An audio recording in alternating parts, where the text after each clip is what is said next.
Members, please make your way to the chamber. Members, please come to the chamber. We've got 5 minutes before we start today. Please come to the chamber.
House come to order.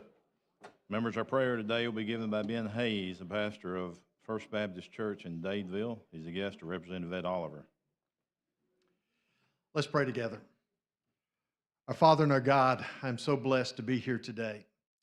Blessed to be among these committed, dedicated servants of the state of Alabama.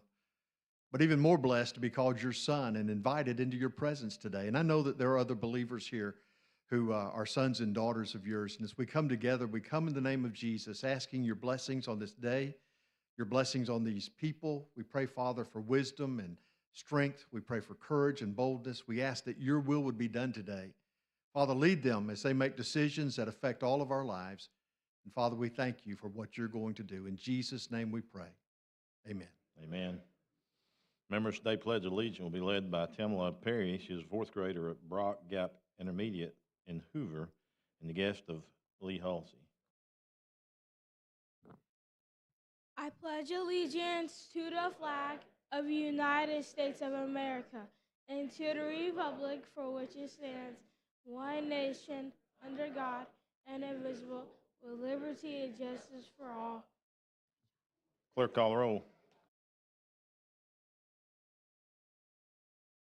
Mr. Speaker, Allman, Baker, Bedsole, Blackshear, Bolton, Boyd, Bracey, Brinyark, Brown, Butler, Carnes, Chestnut, Clark, Klaus, Collins, Colvin, Crawford, Daniels, Drummond, Dubose, Easterbrook, Ellis, England, Ensler, Estes, Faulkner, Fiddler, Fincher, Fort, Garrett, Gidley, Gavan, Gibbons, Gray, Hall, Hammett, Harbison, Harrison, Hassel, Hendricks, Hill, Hulk, Jones, Hollis, Halsey, Hurst, Ingram, Jackson, Jones, Keel, Kirkland, Lamb, Lawrence, Lee, Lipscomb, Lomax, Lovern, Marcus, McCampbell, McClammy, Mooney, Moore M, Moore P, Morris, Oliver, Paramore, Pascal, Pettis, Pringle, Rafferty, Ream, Reynolds, Rigsby, Robbins, Robertson, Rogers, Sellers, Sells, Shaver, Shaw, Shed, Shiree, Simpson, Smith, Sorrells, Stahagen, Standridge, Starnes, Stringer, Stubbs, Tillman, Travis, Treadaway, Underwood, Wadsworth, Warren, Whit, Wharton, Wilcox, Wood D, Wood R, Woods, Yarborough.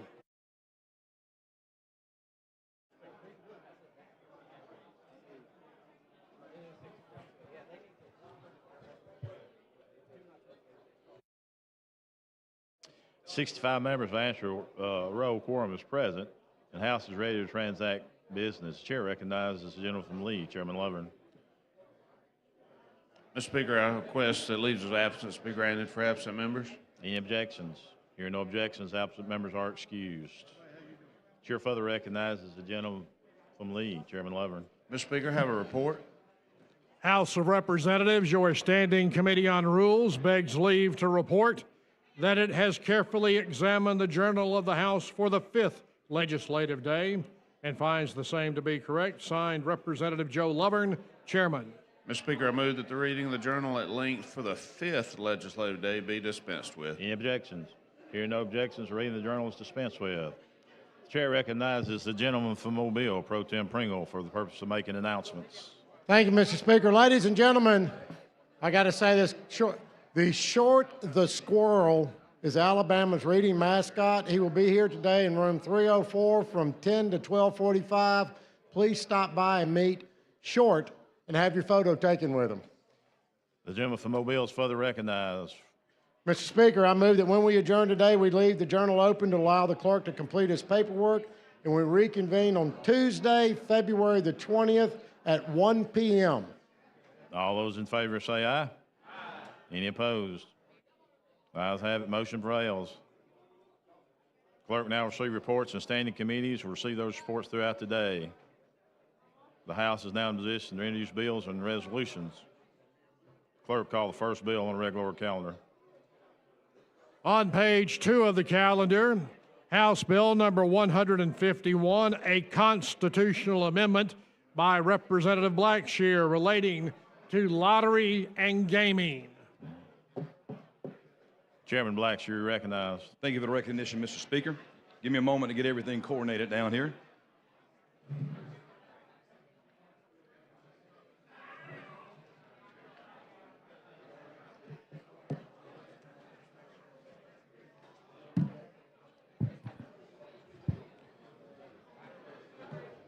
Mr. Speaker, can we get...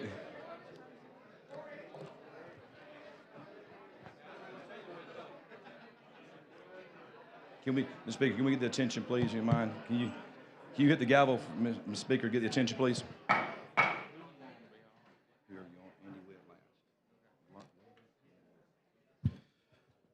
Good morning, colleagues. And before we get started, I just want to take a moment to thank everyone in the chamber for this process. It's truly been one that's been difficult to work through. It's a challenging issue. There's been a lot of individuals that put a lot of time and effort into this. I met with many of you to discuss the concerns and feedback we've had. Those meetings have been productive, respectful, and a big reason why we made it to where we are today in this process. I met with yes votes and I met with ones that are choosing to vote no. But what I'll say is no matter what column you fall in, thank you for taking time to discuss this legislation and gain an understanding of what we're trying to accomplish. I'm going to reemphasize three very important facts before we start. One, we have gambling in Alabama today. Two, we have illegal sports books, gambling halls, casinos, and more. It's not capped, it's not controlled, or taxed in any way whatsoever. The second point I like to make is the people want to vote. We've had multiple polls done from a high end of 91% to the low end of 51%. If you throw out the high end and the low end of our polling, it still is a majority of 80 to 81% of our citizens in our districts that say they want to vote on this issue. So no matter what your personal opinion is on this issue, your constituents want to vote. This bill is a product of this legislative body, which I'm more proud of than anything else we've done. We drafted this bill and we wrote this legislation from the inside out. Nobody from the outside gave us anything to start with, and that's the one thing I'm the proudest on. You know, they say in a lot of movies, and then also with NASA, you hear a lot of times, you know, they say, Houston, we have a problem. But I'm here to stand before you today and say, Alabama, we have a problem, and today's our opportunity to take one big step forward in fixing that problem. So let's get started with HB 151. That's the constitutional amendment. HB 151 repeals and replaces Section 65 of the Constitution of the State of Alabama of 2022, repeals all local CAs relating to gaming, and prohibits any future local CAs related to gaming to be passed. It establishes the Alabama Gaming Commission.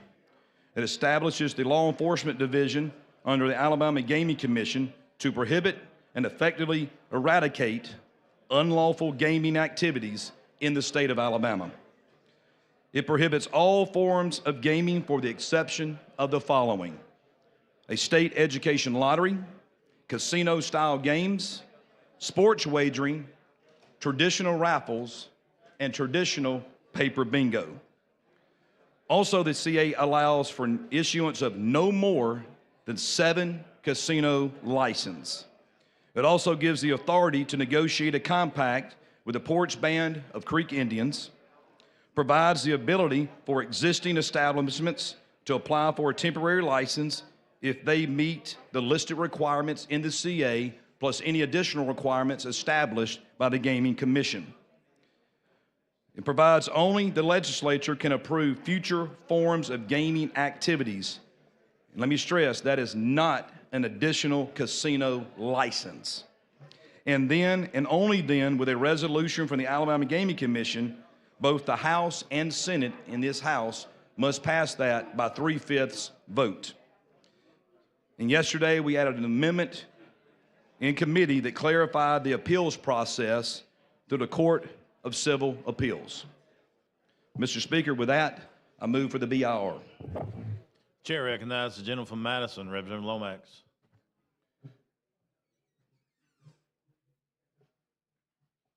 Representative Blackshear, I just wanted to take the opportunity to come up here and thank you for putting this legislation together. I think this is an issue that impacts a lot of people currently, and a lot of people don't understand that. The fact that it is so widespread in a lot of ways, this is going to clean that up and allow us the opportunity to turn this into something that is a really revenue generator for the state of Alabama, allow us to fund a lot of very important initiatives such as mental health and veterans courts.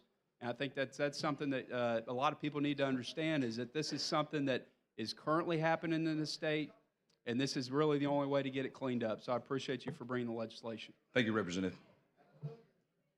Chair recognizes the lady from Jefferson, Representative Van.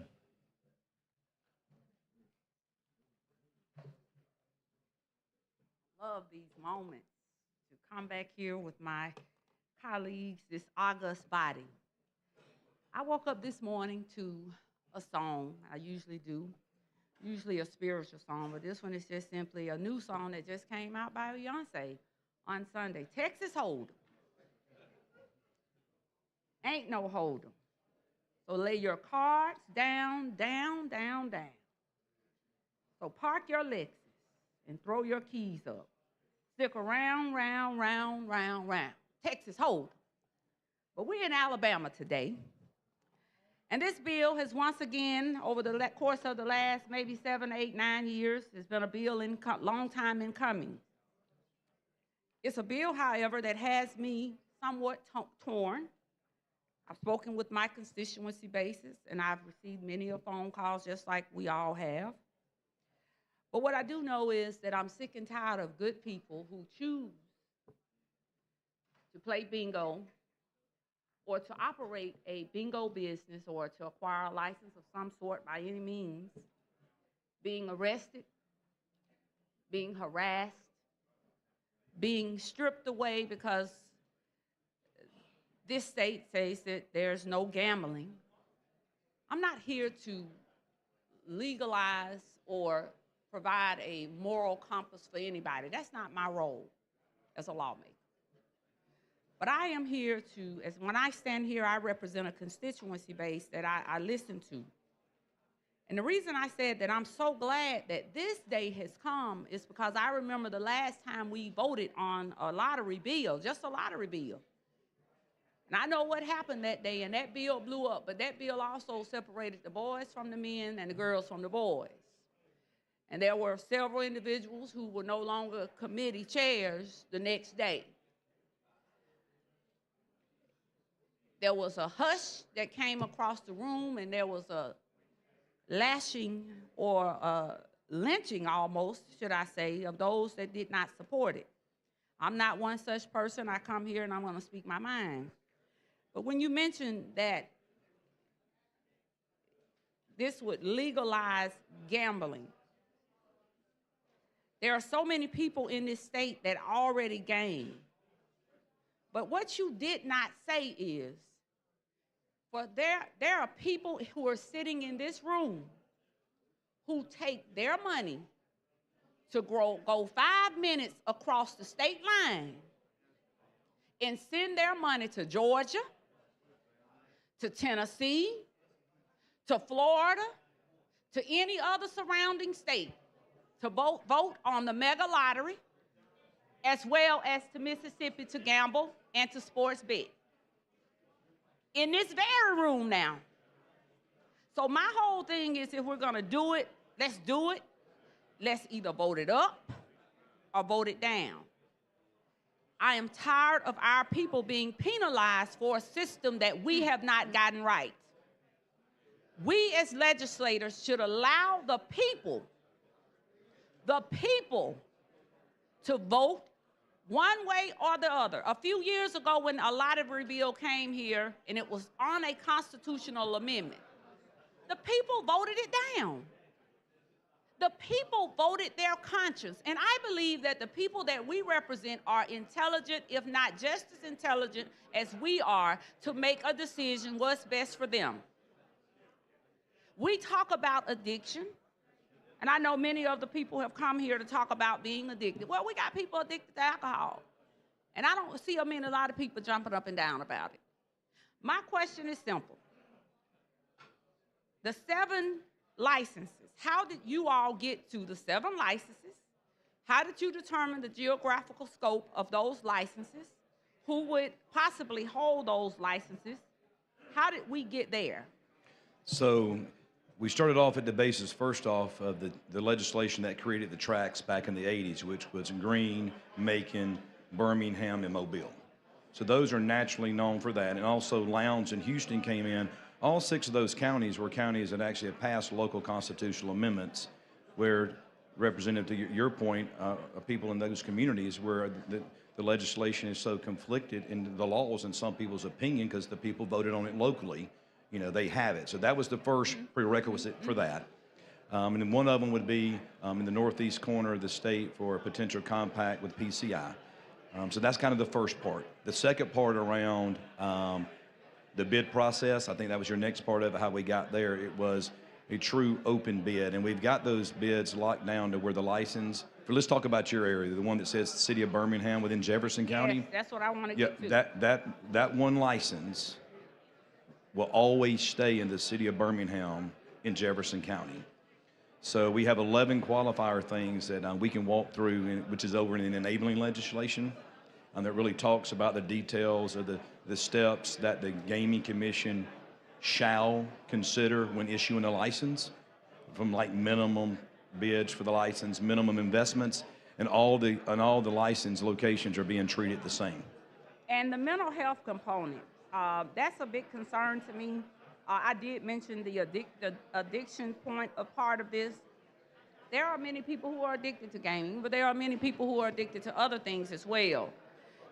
How is the mental health component structured with this?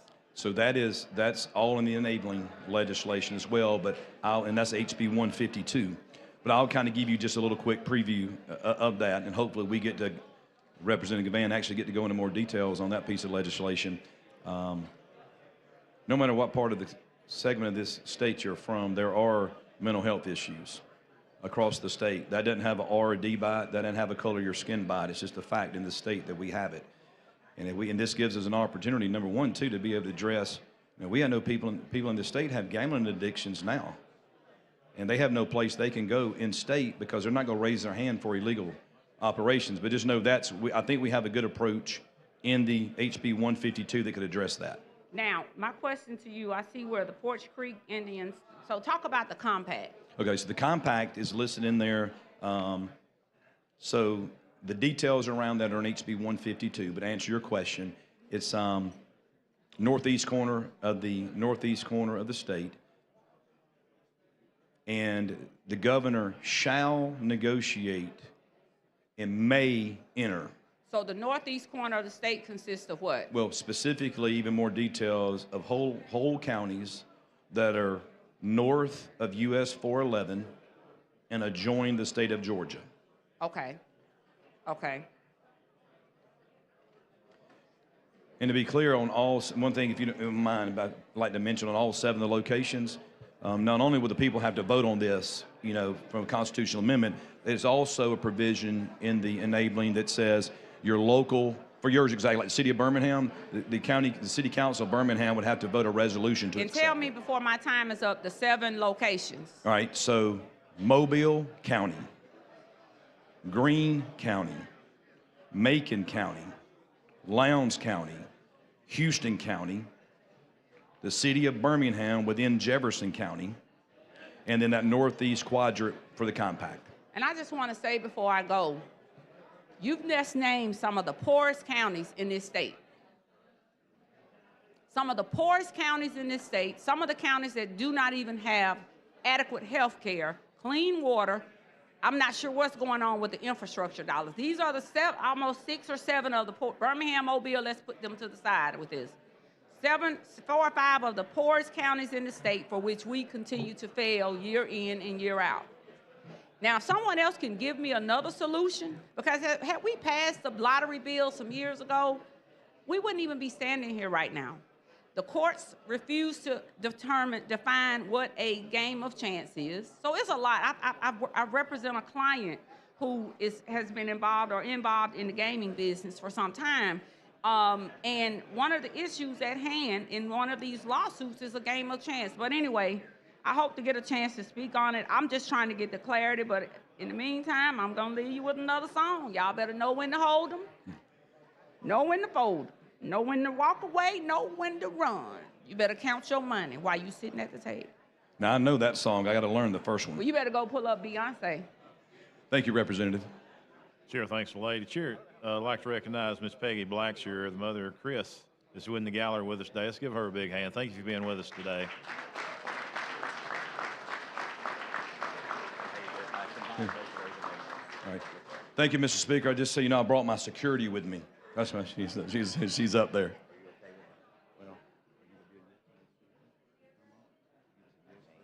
Also, we have with us Heather Wiggins and Ben Shannon from Randolph School in Huntsville. Let's give them a big hand for being with us today.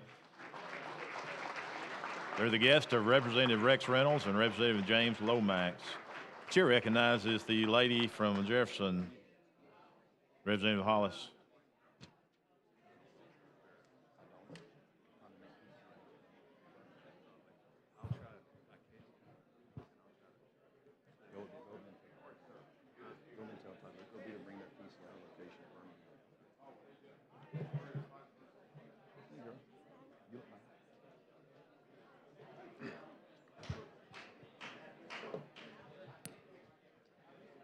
Mr. Speaker,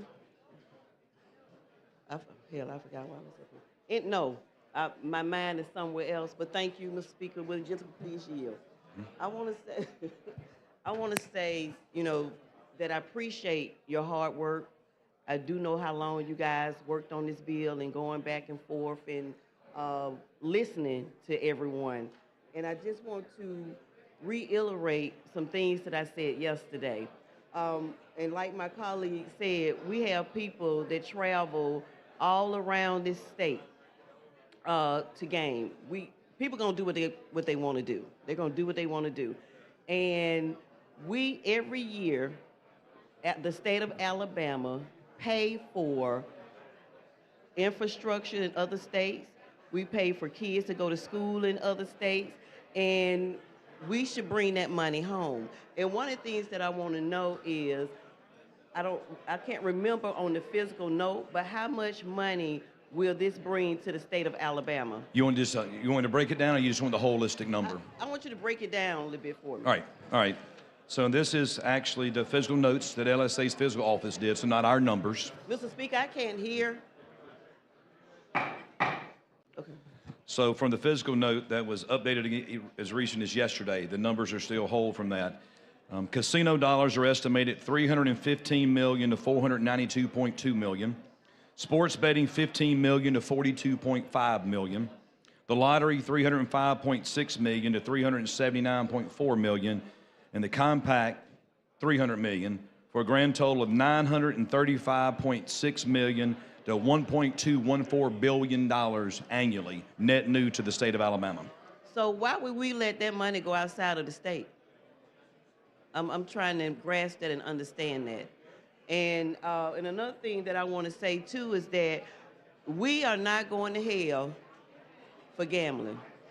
There's nowhere in the Bible that it talks about gambling. If it is, I may have missed somebody please show it to me, because I want people to stop telling people where they're going and judging and telling them that they're going to hell if they was to a yes vote on this bill. You're not going to hell. Gambling is not in the Bible. And I just want, again, I'm not going to be up here long. I'm tired. And, you know, I got a lot of stuff going on at home, you know, so I don't know how long we're going to be here, but I'm here for the ride.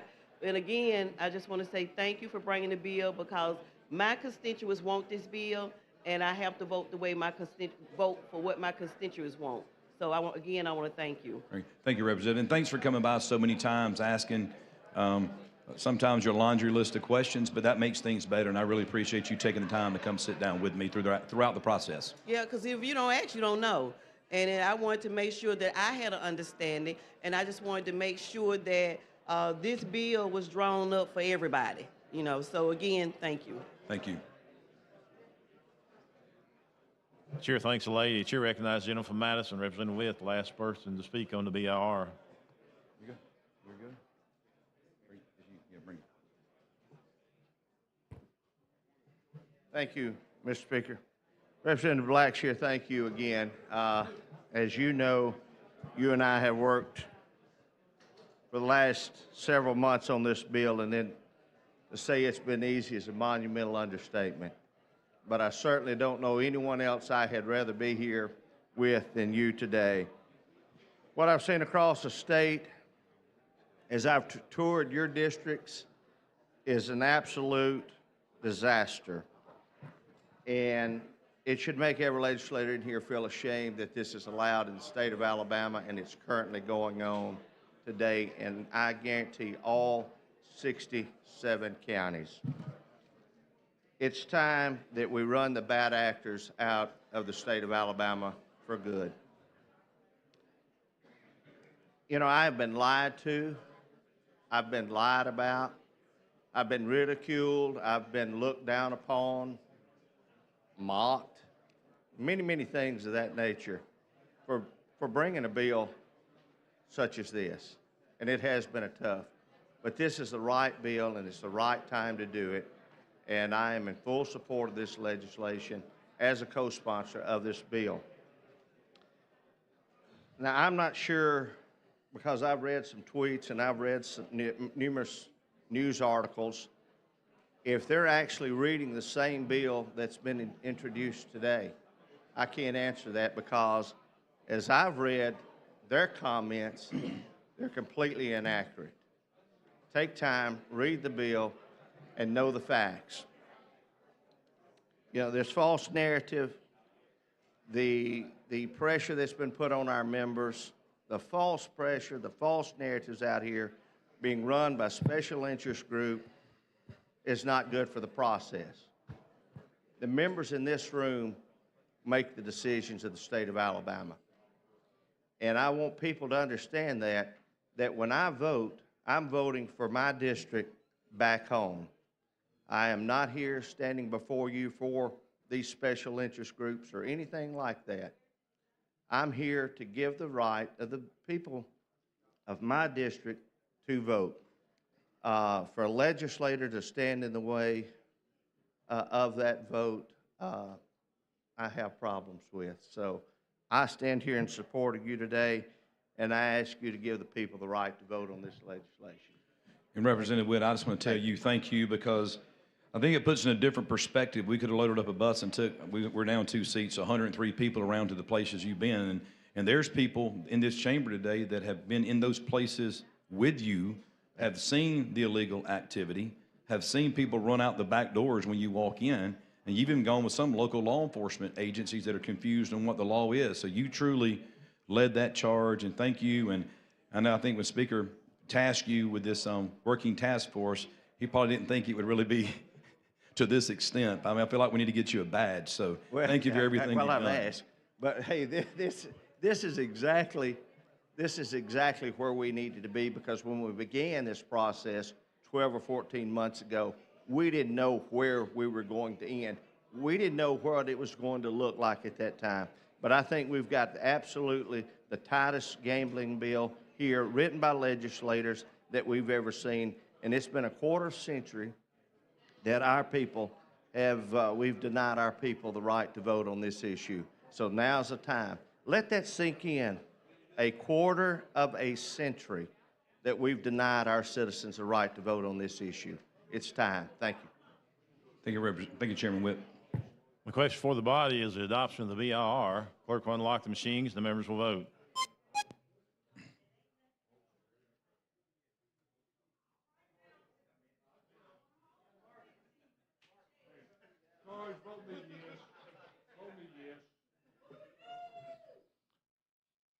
Clerk will lock the machine, record the votes. 86 ayes, 14 nays, 1 abstention. The BR has been adopted.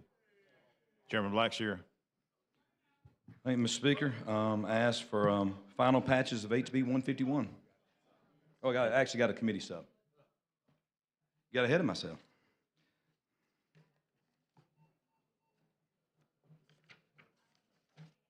Okay, you care to explain your sub? I am.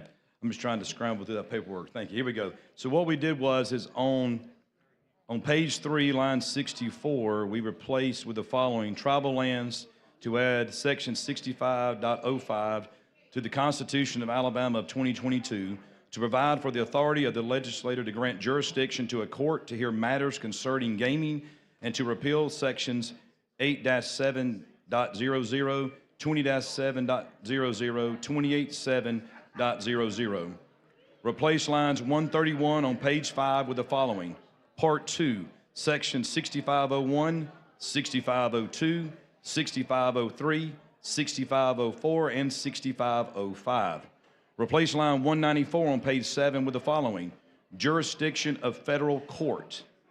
Section 6505, notwithstanding any other provision of this Constitution, the legislature by general law may grant original jurisdiction to any court in the state of Alabama, including any appellate court, to hear matters concerning gaming, including matters in which the commission or lottery corporation or their members, officers, employees, or agents are named parties.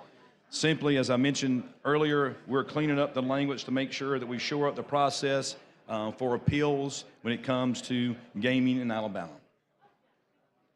Okay, you've heard the explanation of the committee sub, and we are on the committee sub, so the conversation will need to stand toward the committee sub only.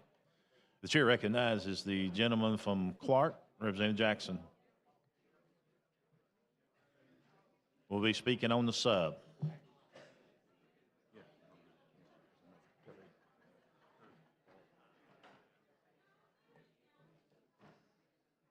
Thank you, Mr. Speaker. Thank you, my good friend, for bringing this legislation. But I want you to just go through that once again, the difference, what your changes in the sub that you just analyzed to us, that we may get a better view of it. I am so much in favor of what is transpiring in this chamber today. Your leadership, Mr. Blackshear, has been impeccable. Our friendship is undisturbing, and I admire what you're trying to do and what we are going to do in the state, because too many years we've been neglecting our citizens. We play a moral game with them. And I want to say to our members in here that look at the morality of this legislation, it's about choice. Democracy is about choice. What we choose to do. My constituents back home in these 6 counties that I represent want an opportunity to vote. And that's what they asked me to do. Thomas, give us the opportunity to vote. What the Lord did, and going back to the morality of it, God did not take sin out of this earth. He gave us a choice to choose what we want and what we didn't like, or what we want to do with him. Choice. And this is what it's all about. This sub is giving us choices to overcome the ills and to bring forth deliverance to those who are in greater need. The mentally ill. Mental health is in dire need of help. This is going to help mental health in this state. There are so many of us. I have constituents in county jails who are mentally ill, who need help. And this is going to give them some light. So I want to thank you for that. Thank you, Mr. Speaker, for this opportunity. I'm not going to prolong the time. I want this thing to go on and get a vote up. But I appreciate you for your leadership. Thank you, Representative. Thank you, gentleman. Chair recognizes the gentleman from Shelby, Representative Mooney, speaking on the amendment.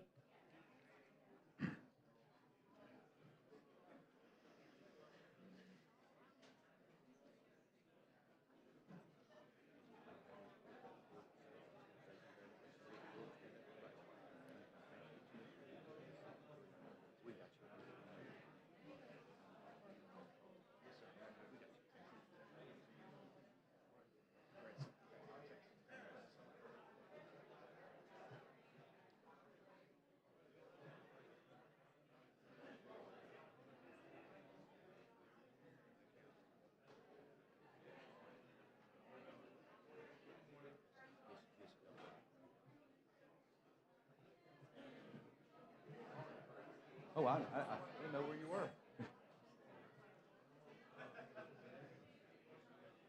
Thank you, Mr. Speaker. I was just trying to understand because I had to listen yesterday on the, what do you call it, the video, the live feed or whatever. This substitute has the information that came from the, am I correct, 2 amendments that were made during y'all's committee hearing and so forth? Yes, one on HB 151 and one that's one on the enabling. On 52, okay.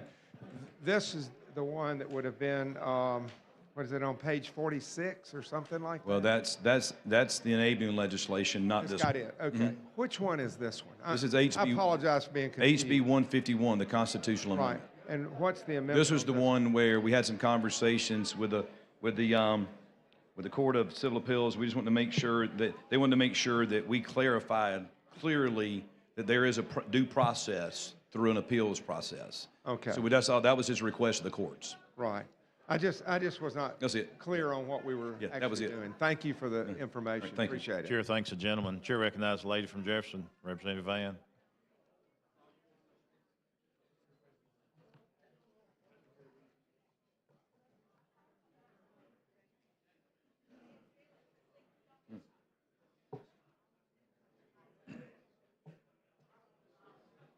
Clarity, I missed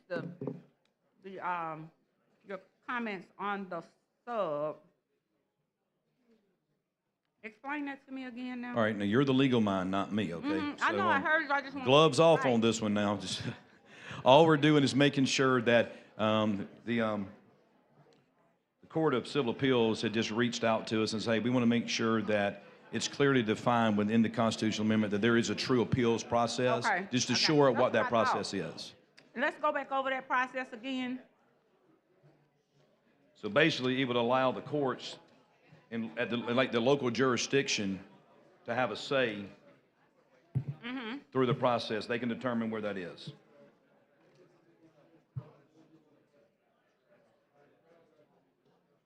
So basically, it would allow by general law to grant, the So I original was going to say jurisdiction. this would be by general law. Yes, Okay. and part of the amendment in the enabling too kind of clarifies a little bit more as well. And you said you spoke with the courts about this. Yes, we did, and our esteemed colleagues in LSA as well too. Who? I Get it thank right. them. Man, we better pass this bill then. Anything he say is good. Okay, I just wanted to get the clarity. I couldn't understand it. Some folks thought this was an amendment, but this is a sub. Is there anything else within the body of that sub? For HB 151, no.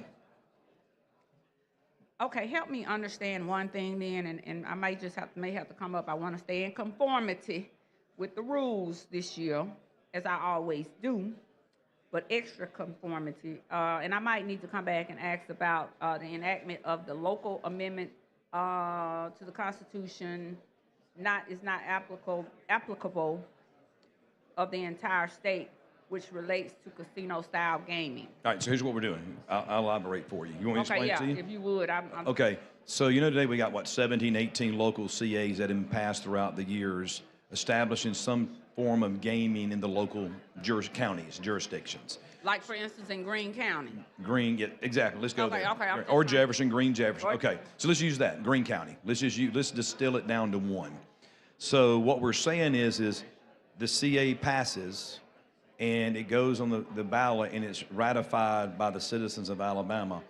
All the existing CAs will be repealed. Okay. And then we will say these 5 type games that we have identified in here that I mentioned earlier, the lottery, sports wagering, casino style games, traditional raffles, and traditional paper bingo will be the only 5 gamings that will be allowed and legal in Alabama.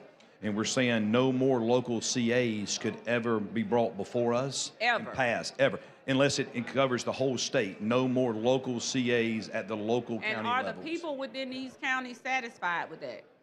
I've heard from no one, and we've talked to some Well, now, colleagues. you're not going to hear from them, but you're going to Agree. hear from all of the people who have bingo facilities and gaming facilities in these places. We know how this runs. I don't want to start calling names up here now. All right, how about this? To be honest with you, the ones that we have heard from, 1 or 2 would like to carve out another form of gaming so they can keep happening like it was, and we said, no, that's opening the door Now, to get back right what where we form were. of gaming is that? Honestly, I can't tell you. Electronic bingo, historical horse racing, and that, again, that's where it's kind of, the water is so murky. And this legislation that you have encompasses sports betting also? Yes. And will sports betting be allowed, and I didn't ask this and I can come back, at all of the casinos? So they will or be- will there be just one or two Well, designated? so they will be able to have a license at each one for a sports book, just one at each location if they so choose. And then individuals that don't have a brick and mortar, say a FanDuel, DraftKings, MGM Bets, they can come in through the Gaming Commission and apply for that That's as well. what I want. So if I am an individual outside of whoever the big kahunas will be that will get the casinos and this, that, and other, I as a citizen could apply to the commission Yes. for sports betting. Yes. Okay, I need to go back. I need to get clarity on that. I'll have to go back through that. And the commission, and this will be the same commission that is established if this passes and it's voted on by the people. This won't be a separate commission for the sports betting. Correct. Okay, and I'm asking that because it seems easy to us, but there's a lot of misunderstanding out there. So I just wanted to get that clarity, and I need to go back through that section of the bill. Okay, I got it now. All right, I'm just trying to get clarity. Again, we're sending billions of dollars out of the state of Alabama. I'm tired of seeing those long lines in Georgia, Florida, people taking off work when that lottery gets to $1 billion. So again, I'm all day. You better know when to hold them, know when to fold them, know when to walk away, know when to run. Never count your money while you're sitting at the table. There'll be time enough for counting when the dealing's done. I don't know why these songs are in my head, but I appreciate it. Thank you. Chair, thanks, the lady. Chair recognizes the gentleman from Shelby, Representative Mooney, speaking on the amendment.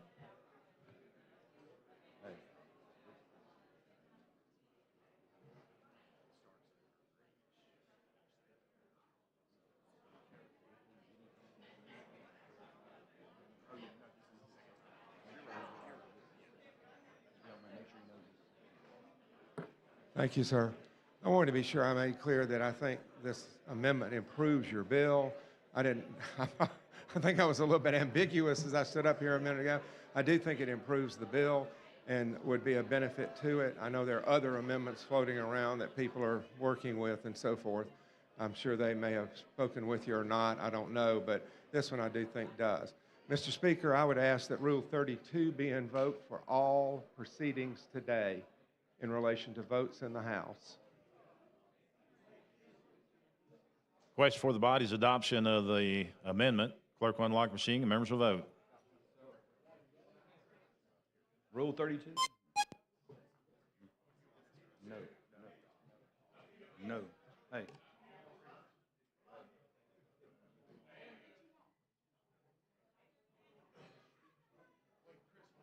Hey, we won't know. Clerk will lock machine.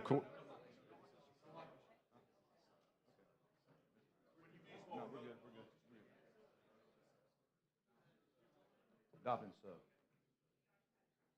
Clerk will lock machine record the vote. 75 ayes, 16 nays. The sub has been adopted. Chairman Blackshear. Speaker, I move for final passage of HB 151 as substituted. The chair recognizes the gentleman from Jefferson, Representative Rogers.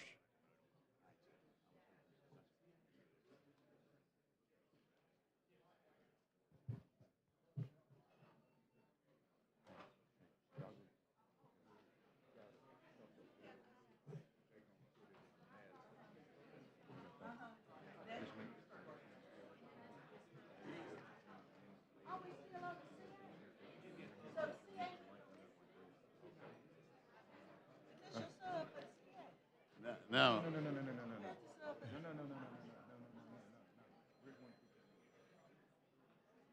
Well, he's busy right now, Mr. Speaker. No, John, wait till you get his Here's attention. what we did. Look, I'll show you. I'll let you read it separate. Look at this. All we changed. If you want to take this and read it, all we changed, right, is just added this for appeals process to clarify that you truly have a path for appeals. Appeals, that's all we added. We didn't change no locations, no funding, no nothing. So that's all the change you put. That's all I did. in this. That's all, yeah, 151, that's all we did, which is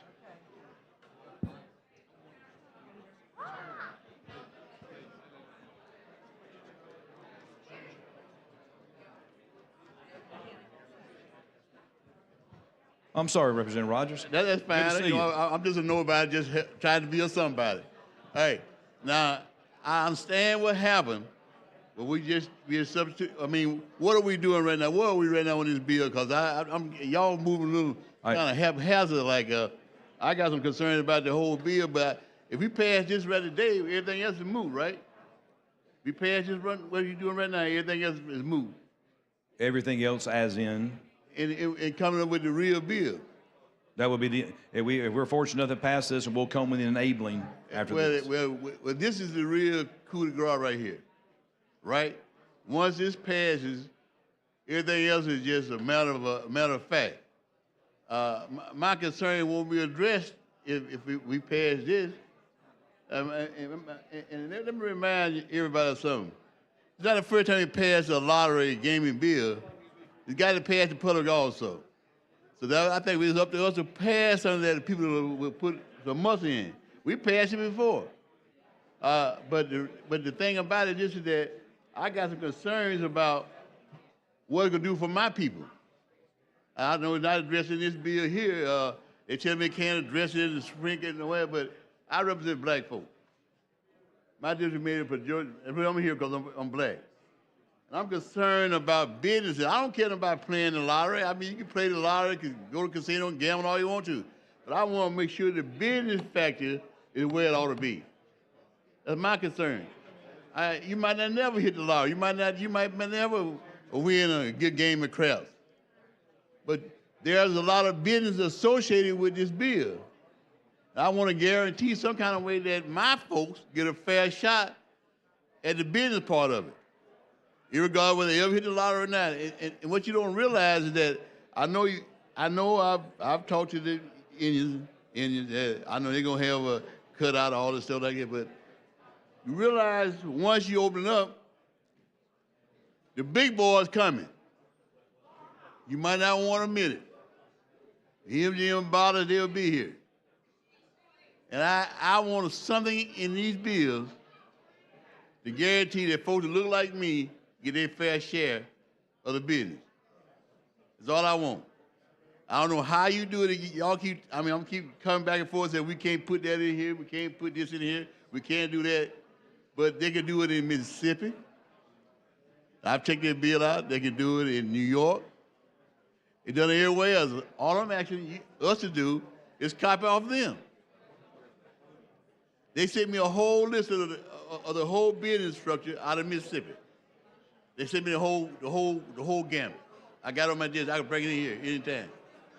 And there's a lot in there that's not in our bill.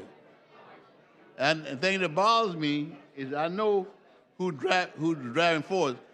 There are about 3 black folks that I know that want to participate. Ballard's going to talk to them. MGM is talking to them. And so what I'm concerned is that our bill, and I'm looking at Sam Jones now, because of the fact that one of his employers, I'm not saying who, one of his friends, I'm not employing his friends, is one of them. I'm going to call it a name, but they got the financial wherewithal to be a part of the process. And they express that concern to me. They want a fair shot. They don't feel this bill gives them a fair shot. They won't say anything. But they're sitting back, and Ballard's and MGM is going to contact us. There's a group in Vegas called Blacks in Gaming. And I hope they make some contact. But I think it's only fair, since we represent a certain portion of the state, that we have some guarantees in this bill, somewhere along the line, that we get our fair share. I think it's really, the way it's written now is totally unfair. And I believe in gaming, sports gaming, all that kind of stuff. I believe in all of it. But I just want to make sure it's not about playing roulette or playing the craps on the table. That's what it's all about. Playing shooting the craps. And that's what all it is. It's more than that. So my concern is a guarantee that my folks who happen to look like me have a fair shot at being part of the business. And right now, this bill doesn't address that. Keep saying we went to the federal government and said you can't address that, but that's a bunch of crock. Because I've checked it out. All I want you to pass them bills like I got passed in New York. I mean, as far as the bingo concerned, you are handicapping, telling them to sign a paper to admit they creating a crime. And I think it's inherently wrong about rushing into this with not being fair. I suggested that the bingo folks do a five-year moratorium. But that's not even in the bill. Right? Right now, the commission they out completely want to submit a form admitting that they've broken the law. And all I'm concerned about is one thing, and I'm gonna take all I can to talk about it. Y'all keep saying you can't put a certain clause in there to guarantee black folks a fair share of the business. It says it's illegal. Well, there's a clause that I was going to submit at the right time. I know y'all going to vote it down, but I just don't feel right about the fact that we're going to pass something of this magnitude, and my folks who look like me will have a fair shot at getting into the business. I know at least 3 black folks right now got enough money to do their own. And I'm going to tell you right now, the MGM and Bally's, they're coming in with them. But if we're going to guarantee you be in certain places, which I'm all right, because they keep telling me one of them going out somebody in Birmingham, and where it's going to go. There's a lot about it I like about the bill, but I just want to make sure that we have a fair shot at getting, I mean, you can play it all day long. You can gamble all day long. You can bet whether or not you're going to score 4 touchdowns or throw 5 passes right now. All you got to do is get on TV and call it in and say, well, the quarterback going to throw 5 passes. We're going to have 3 interceptions. We're going to have 4 fumbles in the game. You know, you watch the Super Bowl. DraftKings is already in Alabama. They had a bet the other day with how many interceptions is Kansas City going to throw. Make a phone call and make that bet. Who going to win the football game? It should have been a tie ball game anyway. I don't know. Hey, coach said I don't understand the rules of the game. There's going to be a tie, and I decided to take the ball first. That's what the coach said. I would have fired him on the spot, of course, but that's what the coach said. Shouldn't have lost that ball game.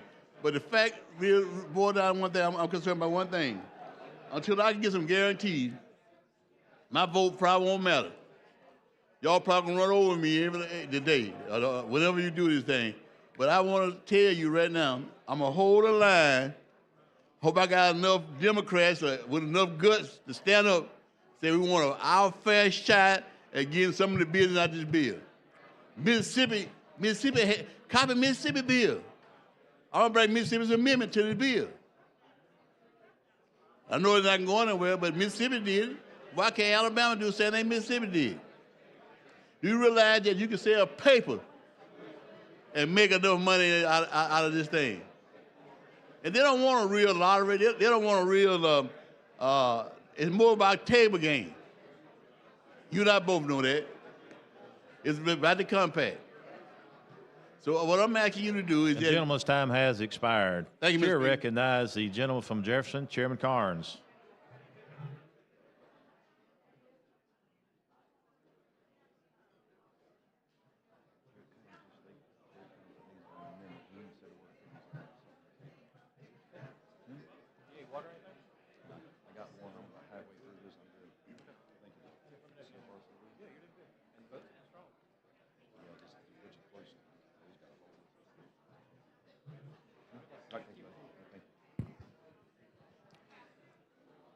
Good morning. Morning. Gosh, seems like I've been here before, guys. This has come up dozens of times over the last 20 years. This one, to grab a phrase from Coach Saban is full of rat poison. Full of rat poison. And Coach Saban always said, don't come in and tell these guys how good they are because you're feeding them rat poison. And we know, we've already established that gambling causes social problems in the state of Alabama. Gambling takes money from the commerce in the state of Alabama. It puts it into the hands of a group of people that will probably take the profits to another state at some time in the future. We're opening the door for things that we could not imagine 10, 15 years down the road. This is not something that I am projecting because I've got a gut feeling. This is something that has documented facts from every state that has gone into a full-scale gambling, and it is verified. We know that the gaming industry is shrinking every year, and we're getting into it, into a shrinking industry, but we're coming in on super steroids because this is the strongest gambling bill I've ever seen that's come before this body.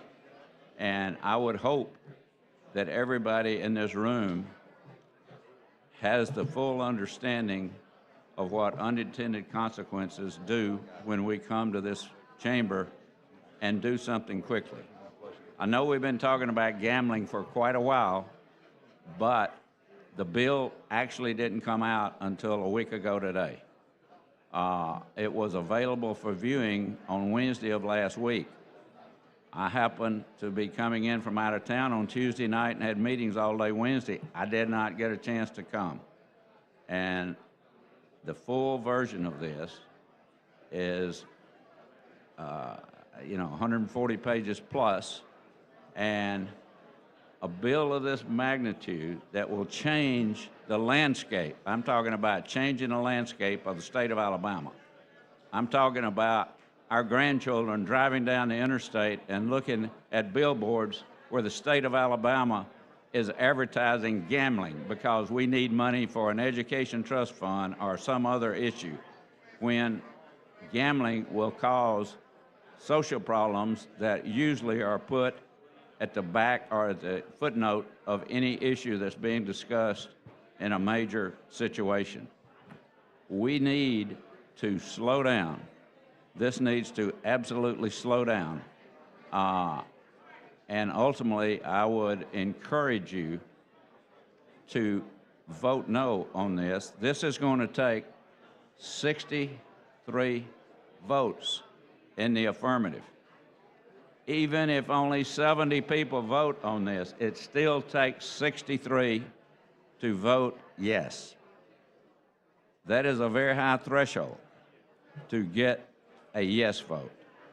So if someone feels uncomfortable, all you have to do is abstain or not vote, and that is the same as a no vote. So I know that there's been a lot of pressure put on just from the talks that have gone on for so long, and most of the talks have been about a lottery, about giving the people a chance to vote on a lottery. And I certainly understand that. But at the same time, if we were talking about giving the people a chance to vote on our budget every year, they would have a 70 to 80% affirmative on that also. Anytime you give the people of Alabama, or any state, in my opinion, the opportunity to say, I want to vote on an important issue, the answer is yes, because the general public thinks we don't know what we're doing down here. And I'll leave that one hanging. I won't give a final answer on that one, but they think that, and so they think if they have a chance to slice into the process and let their vote count on something, the answer will absolutely be yes. However, if you go to those same people and say, do you want a casino in your county, 65 to 75% of those people say no. If you go back and ask them another question and say, if you know that a casino in your county will increase crime, would you vote yes? The answer is they would not. If you go down the list of all the things that will be the final outcroppings of this bill, it would be amazing to get those statistics laid out on a chart and go down one by one. You know, we took an oath when we were sworn into this job, and that oath was to uphold the Constitution of the state of Alabama. This is changing the Constitution of the state of Alabama. But we all put our hand on a Bible and was sworn in stating that we would support the Constitution of the state of Alabama and the Constitution of the United States.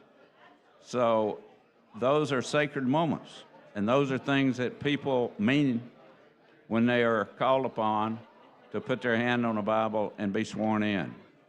And everybody in here did a lot of work, knocked on a lot of doors, talked to a lot of friends, had friends who did the same, and got us in this chamber. And we represent 5.1 million people across this great state of Alabama. I love this state. I want this state to prosper.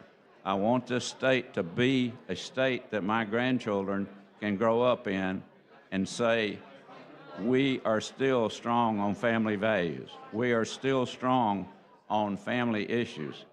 We are still strong on protecting our citizens from any invasions that would be detrimental to the basic fiber of this great state of Alabama. We have so many great things to talk about and to do, and this body has done a lot of good things in the last few years, and we will do a lot of good things this year and in following years. However, this one issue needs more soak time, needs more time to get into the real second and third decimal places on where this has taken us. It's just, I don't know of anybody that can stand here and say they feel like they have a comprehensive, total understanding of this bill and the following bill. You know, it was a public hearing on yesterday, and I think we had 9 people that was speaking for it and 9 against it, or 10 and 9. Anyway, the 9 that got to speak against the bill had 3 minutes each. So the general public got 27 minutes to have input on a bill that is changing the structural dynamics for this great state of Alabama. Alabama is known for family values. Alabama is known for a state that stands for what is right. And I can stand here right now and say I am a proud member of the Alabama legislature, and I want us to take that to the point where this bill can be put off and we can study it more, we can look at it more, because this is not just a lottery. This is gambling on And the gentleman's steroids. time has expired. Thank you, Mr. Chairman. Chair recognizes the gentleman from St. Clair, Chairman Hill.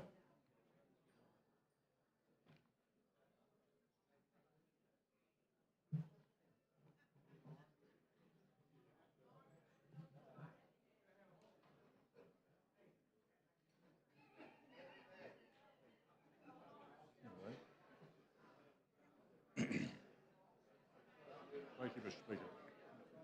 You yield? Absolutely. All right. I want to talk to you, and I want to talk to the members of this body for just a second, if I can. The reason gambling is illegal in this state today is because of the 1901 Constitution. The 1901 Constitution was drafted, and that was put in that Constitution. That's 123 years ago. That Constitution was ratified and adopted by people of the state of Alabama. That Constitution did a lot of things, Chris. It disenfranchised voters. It didn't give women the right to vote. It made sure that our education system was improperly funded. It made sure that the entire state of Alabama the power was centralized in the legislature. It did a lot of things, most of which I don't like. However, we've now gone 120 years. We need to take a look at what we're doing with this Constitution, and this is an opportunity to simply amend our Constitution to give the people of this state the opportunity to decide if they want to do that or not. That is almost the very essence of democracy in my mind. From time to time, we do need to look at this Constitution. This is an opportunity for us to do so. Now, whether you vote yes or no, when you get to the ballot box, is up to you. I truly do not care. In fact, of all the vices I have, Chris, this is just simply not one. However much we do with gambling is not going to affect me. I don't do it. But people need the right to decide how they live their life. And people need to decide what they do with their own money. And people need the right to do that. And I think amending this Constitution anytime we can to give people the opportunity to do that is a positive thing. I'm not going to take any more time. That's the way I feel. And I appreciate the opportunity for us to be allowed to vote on this. Thank you, Chris. Thank you, Judge. Thank you, Judge. Chair recognizes the gentleman from Lauderdale, Representative Harrison.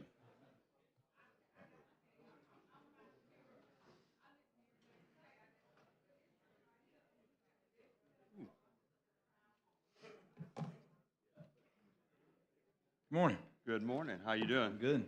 Thank you, Mr. Speaker, for recognizing me. Thank you, Representative Blackshear and Representative Whitt, for working hard on this issue. I know it, over a year, and I appreciate hard work. The problem that I have with this legislation is, and the first point I want to make, is that it implies, as it was presented to us, that you've got to clean up Alabama. And I'm for cleaning up the illegal gambling. I'm absolutely for that. But it's implied when it was selling for this that we've got to do this comprehensive gaming bill in order to clean up the illegal gambling. And what, Mike Sheriff, first time he got into office, as soon as he got into office, he went and cleaned up the illegal gambling. And he took over from a sheriff, a long-time sheriff for 39 years, that was jailed for gambling. Well, it was not gambling, it was gambling was implicated in that. So it can be done. What Representative Treadaway did in Birmingham showed that you could do that. You could clean that. You can clean it up. He shut down, I don't know, I forget the number, somewhere around 80. So it can be done. It can be done. So, and I appreciate what you did in terms of taking the 1% out. I appreciate you doing that. And that's already been done. It was done in committee. Did you take the 1% down? Oh, you're talking about, that's HB 152, but yeah, yes, we can talk about that later. Yeah, But yes, I'm we did. sorry. Yeah, but I appreciate you doing that. There's a lot of things about 152 that are technical in nature that I could bring up when we talk about that, but I object to it on the foundation of it, and then that's the effects that it will have. And what I want to do is go through an article that was written in 2010 by Governor Ivey, who was then state treasurer at the time. And I just want to read from it. It'll help me go through and identify the points. And she'll have some good points in here.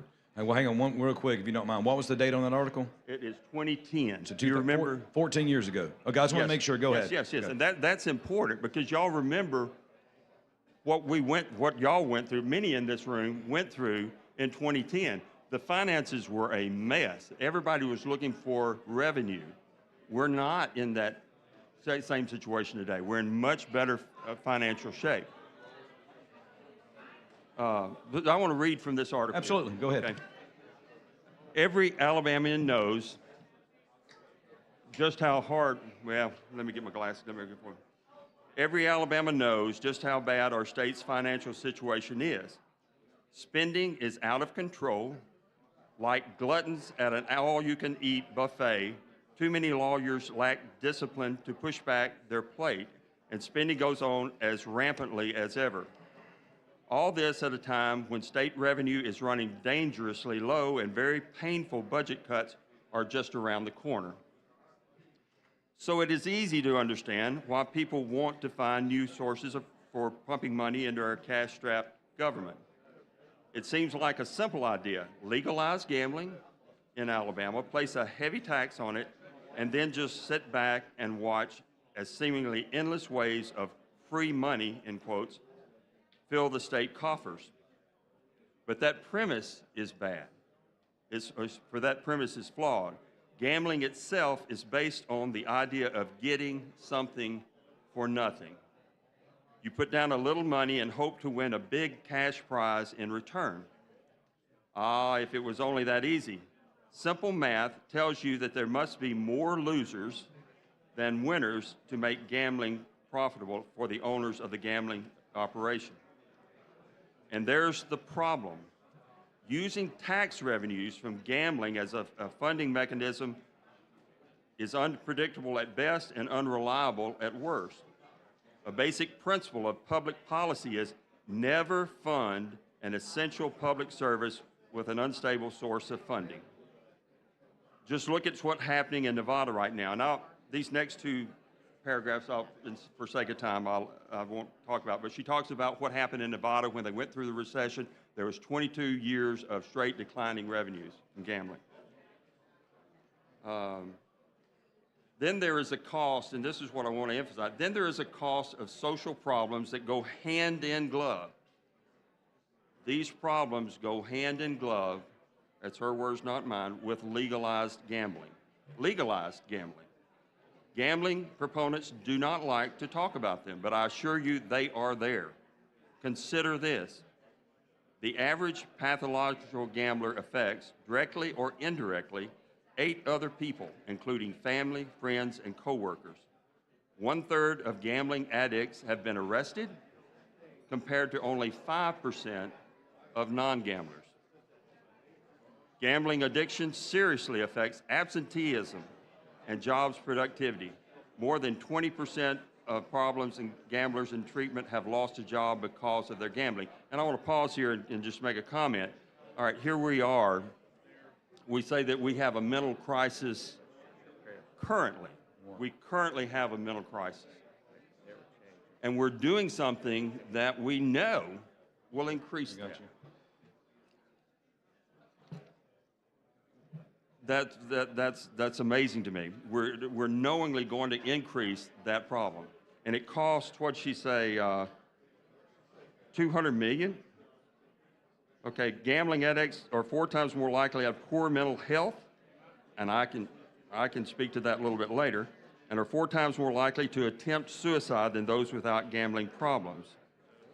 If legalizing gambling raised the percent of gambling in our state to the national average, and this, remember, this is back in 2010, 15,000 additional gambling addicts would be created at a cost of more than $200 million per year in crime, lost productivity, costs for health and human services. And if you put that through the government's inflation calculator, that would be well over $250 million. Just that would be a cost, $250 million. And we're getting, what, $1 billion, something like that? I agree with the people who want to attract new jobs to their communities and who want to find new revenue sources for our state government. But you will not find the answer in legalized gambling. for it is fool's gold. Fool's gold. A lure of easy money that doesn't deliver.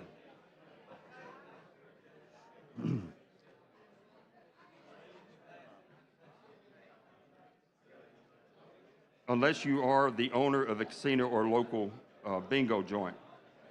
You want a sure bet?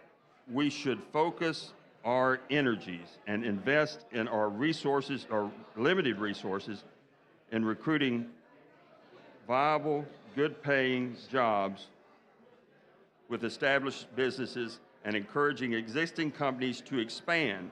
Solid jobs with solid companies build solid communities. Everybody wins that way. And what I would say, she did that. She created, or she encouraged 85,000 jobs moved here. That is, she delivered on what her objectives were. And this was in 2010, and I applaud the governor for the work that she has done. Solid business that produced a tangible product, not the thrill of rolling the dice. So that is why, and I want to go further, but I'm limited on time. Hopefully I'll get to speak again. And I want to tell you my personal, the effects that it has on my life. So I would encourage you to vote against this amendment, this constitutional amendment. Thank you. Chair thanks the gentleman. Chair recognizes the lady from Jefferson, Representative Moore.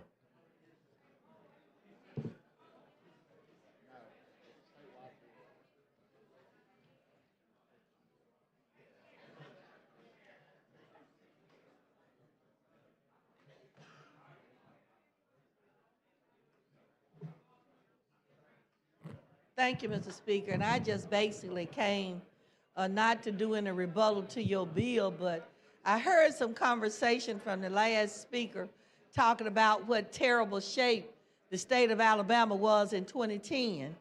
The state of Alabama and 49 other states was in a terrible shape in 2010 because of what happened in 2008. It had nothing to do with gaming or anything else, except that on a national level, the stock markets and everything else busted in 2008 and 2010. We still had not gone through a recovery stage.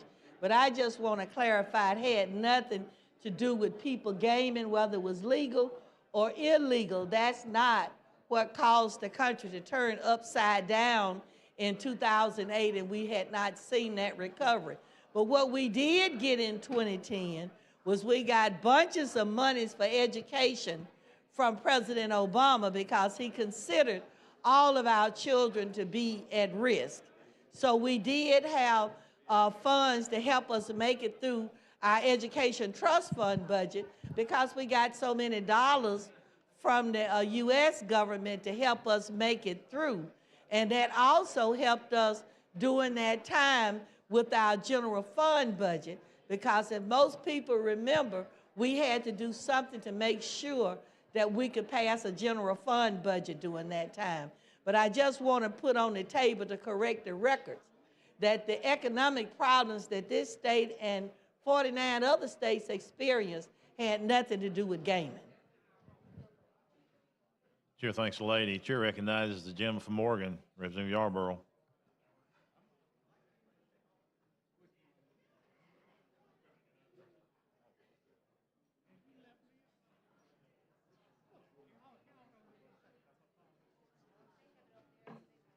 Thank you, Mr. Speaker.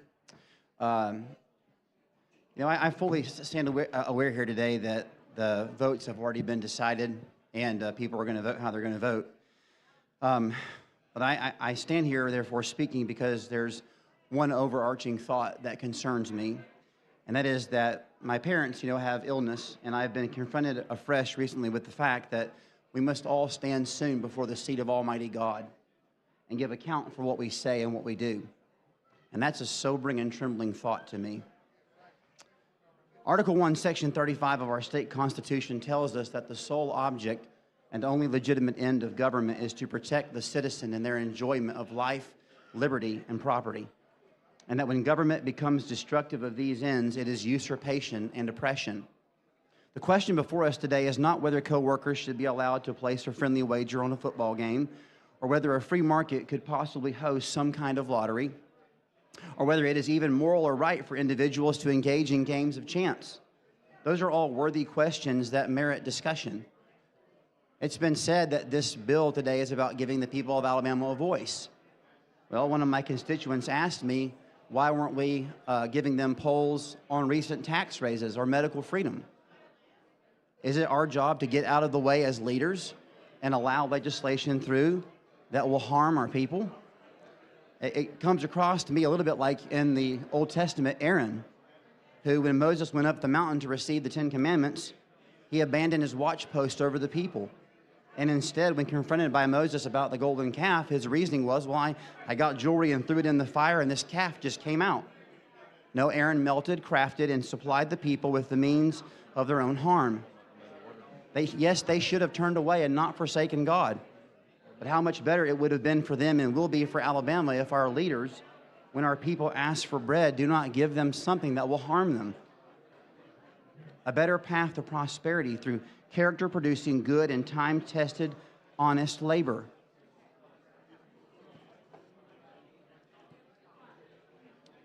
The question before us is whether or not the state of Alabama should partner with predatory gambling that can only exist on the backs of addiction and destruction. It can't exist on the casual gambler, and incorporate that as a worthy means into our state budget. Are we really okay with this as a source of income? Do we really think that this is on par with bringing jobs, industry, infrastructure, and education to a better place in our state? Do we not have a responsibility as leaders to direct our people to a better place, to a higher end? This can all be done while protecting liberty and freedom, while promoting Article 1, Section 35. But do we bear no responsibility on stopping something that will prey upon the baser desires and tempt our people to addiction and destruction? And as if that isn't concerning enough, also that we can increase tax dollars. It would be one thing concerning as it would still be to consider a free market gambling scenario where Alabama's state government did not view it as a means to increase tax dollars. It would not therefore be tempted to increase the predatory nature of gambling with addiction and financial destruction of our people in order to increase the size and funding of government. Is it not our responsibility to consider at what cost to the people of our state such tax revenue will come? At least with marijuana, there are some proven medical benefits and purposes. But we are literally proposing that we partner with highly funded, modernized, and digital instant-on-demand financial schemes that only pay profits to original investors, the owners, and a tiny few of the people while the masses receive financial loss. Also that we can have a bit more tax dollars? Won't we have a decrease of revenue from sales in brick and mortar businesses? Won't we be expected to care for the new thousands of people suffering from mental health and addiction issues? Won't this push thousands more already on the brink into poverty that we will be asked to pay for? Addition by subtraction, subtracting the financial, moral, and job stability of our people is not a way that I think we should support state government. Again, the question before us is not whether the individual should or could throw some dice on a friendly wager. It is whether or not we as their elected officials should become inextricably linked with and connected to an extremely well-funded marketing campaign that only exists to defraud the people of their wealth with nothing of actual goods or services in return except adding addiction and their own financial ruin, because it cannot exist on the backs of casual gamblers. It has to have addicts in order to be profitable. There's all kinds of research, and I won't bore you with the numbers, that show an inextricable link between sex trafficking, prostitution, crime, and drugs, as well as such brick and mortar institutions. Are we really okay to partner with this as a source of income for state government? This vote is not about simply giving Alabama a voice. We are voting here today on whether or not to partner long-term with a system that can only exist on the backs of addiction and financial ruin. I have some quotes I'd like to share with you.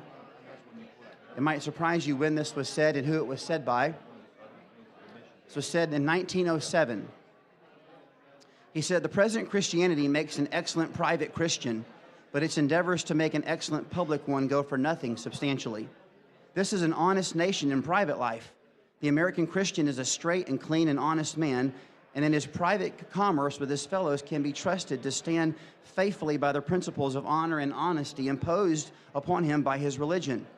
But the moment he comes forward to exercise a public trust, he can be confidently counted upon to betray that trust in 9 cases out of 10 if party loyalty shall require it. If there are 2 tickets in the field in his city, one composed of honest men and the other of blatherskites and criminals, he will not hesitate to lay his private Christian honor aside and vote for the blatherskites if his party honor shall exact it. His Christianity is of no use to him and has no influence upon him when he is acting in a public capacity. He has sound and sturdy private morals, but he has no public ones. In the last great municipal election in New York, nearly 1/2 of 3.5 million votes of Christians were cast for a ticket that had hardly a man on it whose earned and proper place was outside of a jail. Our Congresses consist of Christians.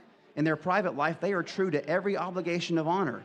Yet in every session, they violate them all and do it without shame because honor to party is above honor to themselves. I do not understand for the life of me how that bringing funding into our state budget that can only exist by bringing addiction, it can only exist by having people who are uncontrolled in their habits, how in the world that is a good idea. We want to have a positive influence. We want to leave a heritage to our children and our grandchildren and our great-grandchildren of stable jobs, of godly character. Our country is caving in on top of itself because of addiction, because of a lack of character, because of a casting of morals. You know, the proverb, we quote the Bible all the time from this floor, and I'm grateful for that. We pray as well. I'm truly grateful for that. But the Bible says not to cast away, not to move the ancient landmarks that your fathers have set. And when you move landmarks, harm happens.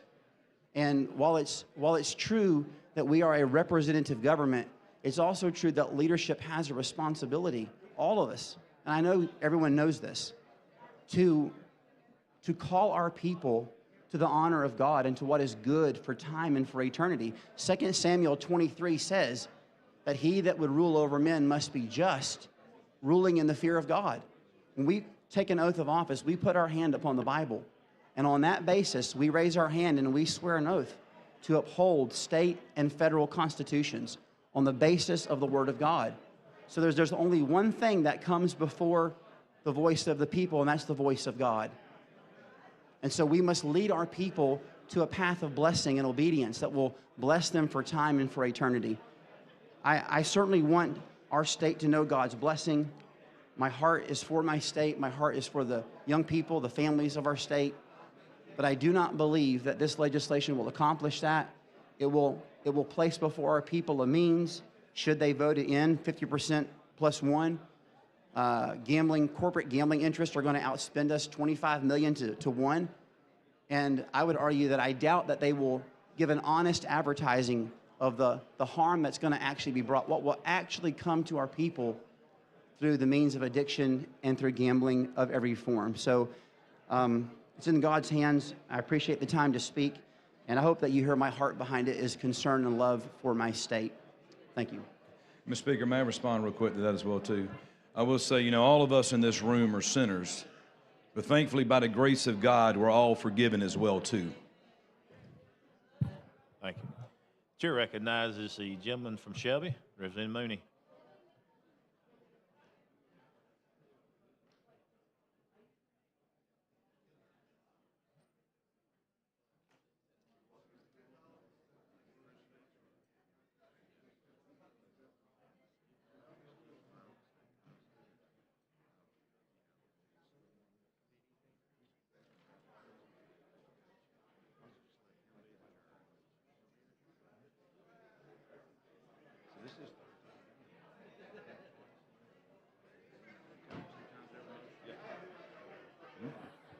Thank you, sir.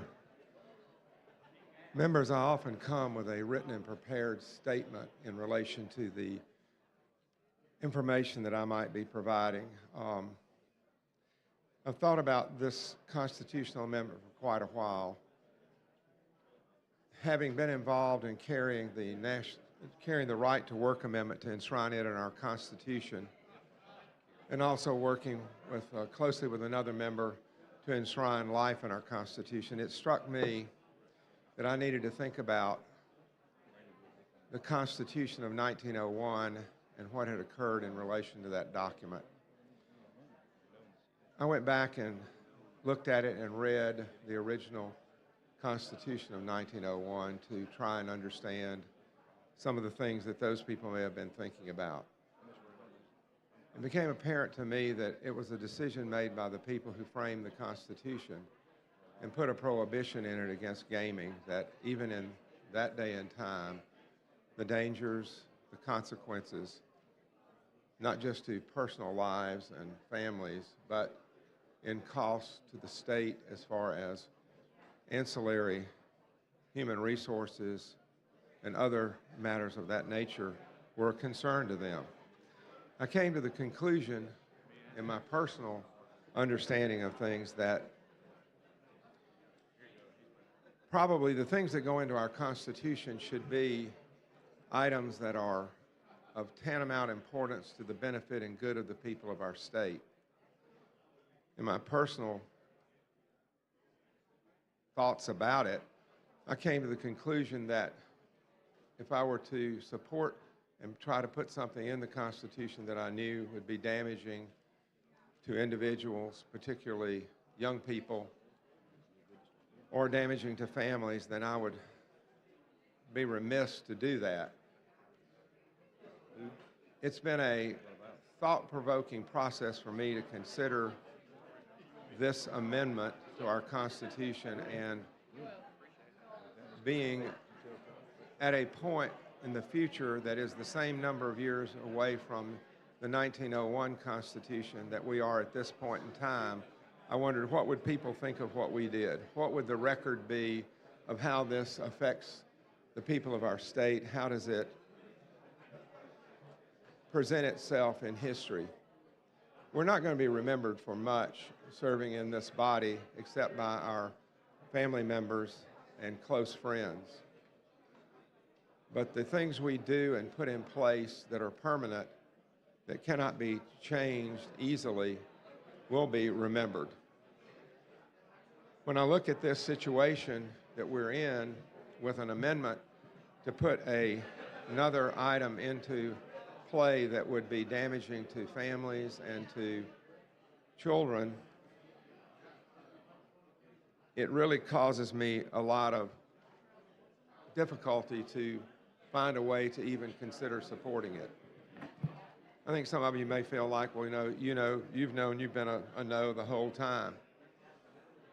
I may have initially had that reaction, but I took the time to go back and think about why I'm where I am.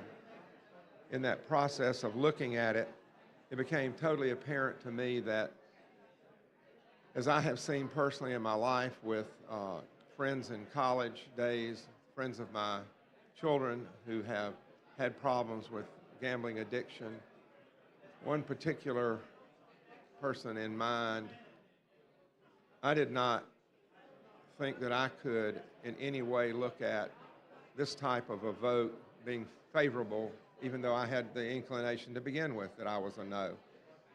So it was with a great deal of soul searching to think about it and get to the point of reasoning out why I was where I was.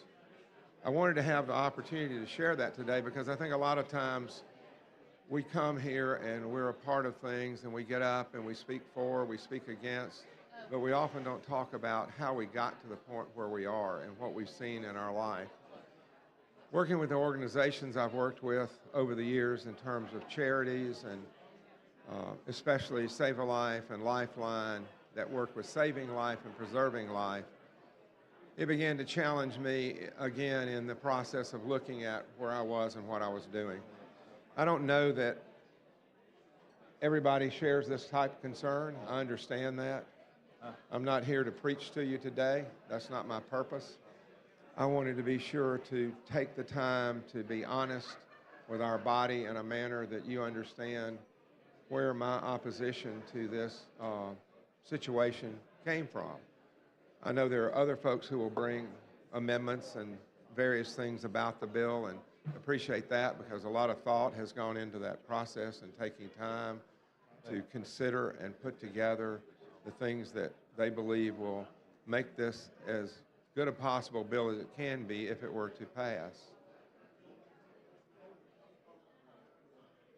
I sincerely believe in having looked at it from a long-range standpoint, considering that view that would be the same distance from we are now from the 1901 Constitution to this current debate we're having here, discussion, friendly discourse among our members, that I could not get myself to the point to be able to vote for it. There are amendments that are being presented that I certainly will vote for because I believe they would make this bill a better process. And I would urge everyone to look at each amendment and think about, does it make this bill a better bill, whether you're for it or against it, but does it make it a better bill? This is not a light decision that we're facing today. This is not something that came up easily. I know a lot of work went into the process of the sponsor and the other people who worked with him and visited sites and did a great number of things all across our state. Similarly, others of us have done the same type thing. I spoke in our caucus meeting yesterday and thanked Representative Treadaway for what he did in Jefferson County to find a way to shut down illegal gambling establishments. We had a fear that that was going to carry over and push people into our county. We were quickly made aware and saw that that was not happening. The establishments that were closed. So the ability to shut down illegal gaming is there. Obviously, it bothers me to leave illegal gaming open for a long period of time till 2027. I don't understand why we would want to really do that. But just in the process of being open and honest and sharing with our members where some of us have gotten to with this process, there are others who are not in favor of this amendment and have come to that conclusion in a similar manner to how I came to it. So I'd just leave you today with saying that I respect everyone in our body. I respect both parties and people who serve. You're elected. I respect people who came to testify yesterday who did not get to testify, or maybe it was the day before. The days run together. But we actually had people who had been elected to the highest office in our state come here to try and share information from their lives and their experience that they wanted us to hear. You know, they were not able to do that, and that's a topic for another day, another time, but I appreciate the fact that two people who had served for governor came to talk about what was going on. I just very humbly ask that you would pay attention to the votes you're making today. Make it a better bill if you're going to support it. If you're not going to support it, make it a better bill anyway with voting for good amendments. And then make your decision in the end. And, you know, obviously what I'm standing here and saying is that I am a no vote on the final passage of this as a constitutional amendment. I do not believe it benefits or serves the people of the state of Alabama to put it into the Constitution of this state. And I thank you for the opportunity to share that. I appreciate it. Thank you. Chair thanks the gentleman. Chair recognizes the gentleman from Jefferson, Chairman Carnes.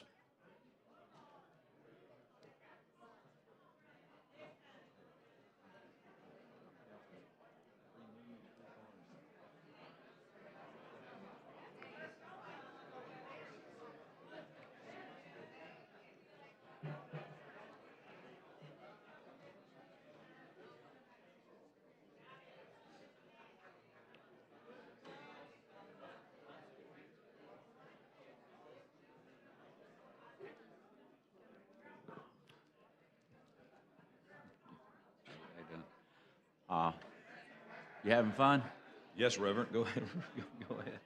I know you put a lot of work in this, and you and I have had a lot of fun together as fellow legislators. And I think the world of you, you know that. So this is an issue with me. It's not anything personal, never has been, never will be. I operate basically under Ronald Reagan's rules, and that is if you're with me 80% of the time, you're my friend. And you and I would hit 95 probably. So, but this is an issue that is very, very dear and personal with me. And it's just the way I came wired, and I can't change it. I've been against gambling since the first day I walked through these doors, which was a long time ago. And I've fought a lot of battles here. Won a few, lost quite a few, but the ones that I was fighting the hardest were the ones that impacted the state of Alabama the most. And this is one that impacts the state of Alabama. And from my perspective, it is going to do severe damage over the long run to those who can least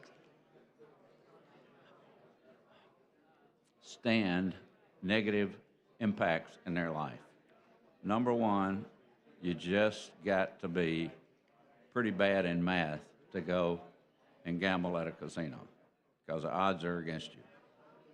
There's one question I've been trying to come up with, and I know there's a federal guideline on payout. Do you know what that is? Like the question would be, if $100 million is bet at a casino, you've got to pay out $93 million or $92. There is a formula federally.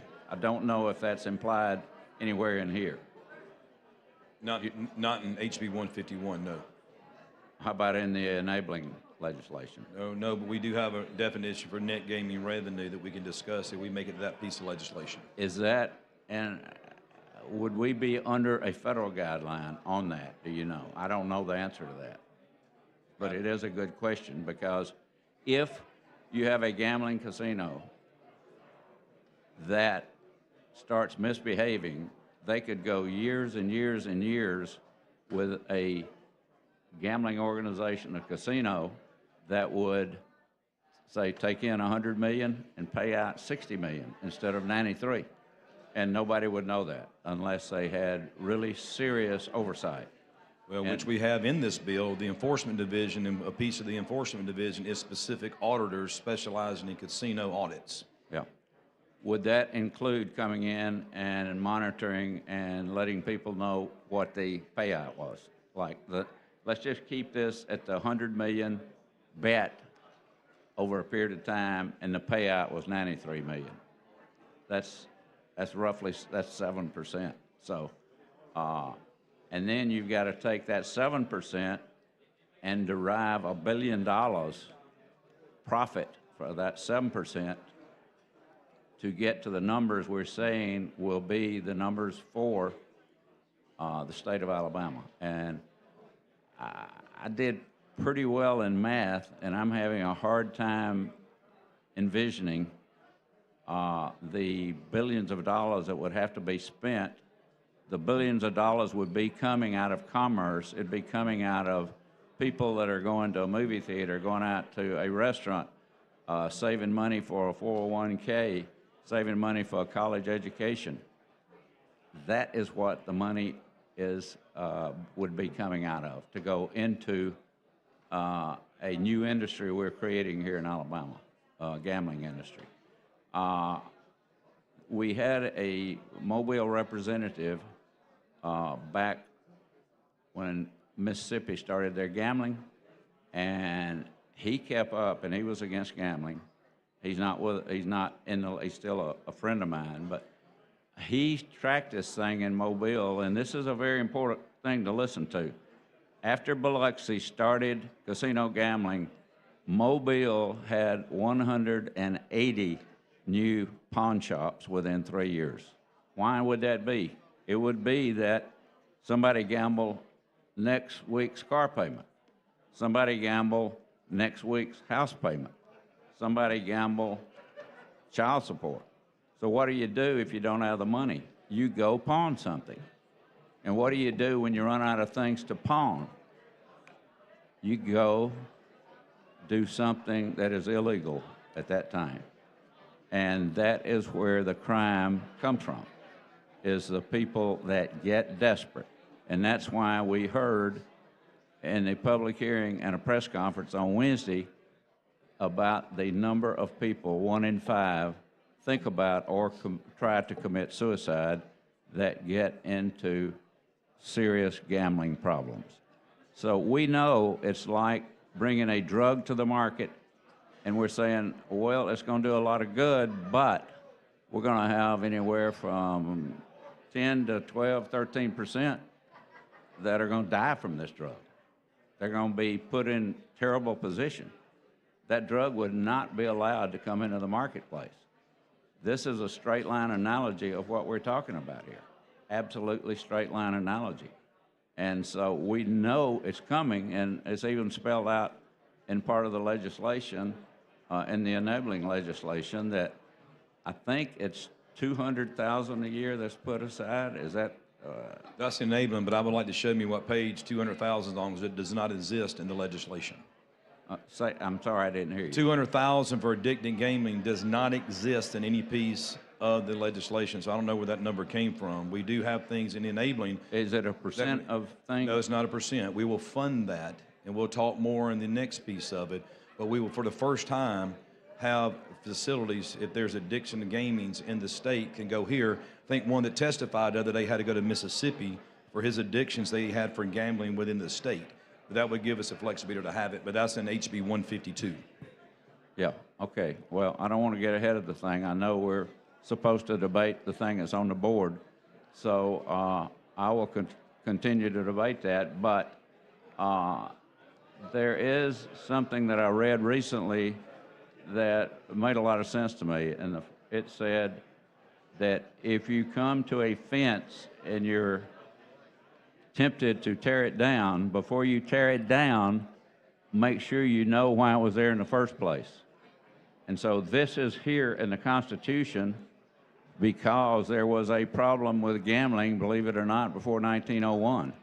And it was such a problem and such a corrupt problem that our forefathers here in the state of Alabama that were putting together the 1901 Constitution made this illegal.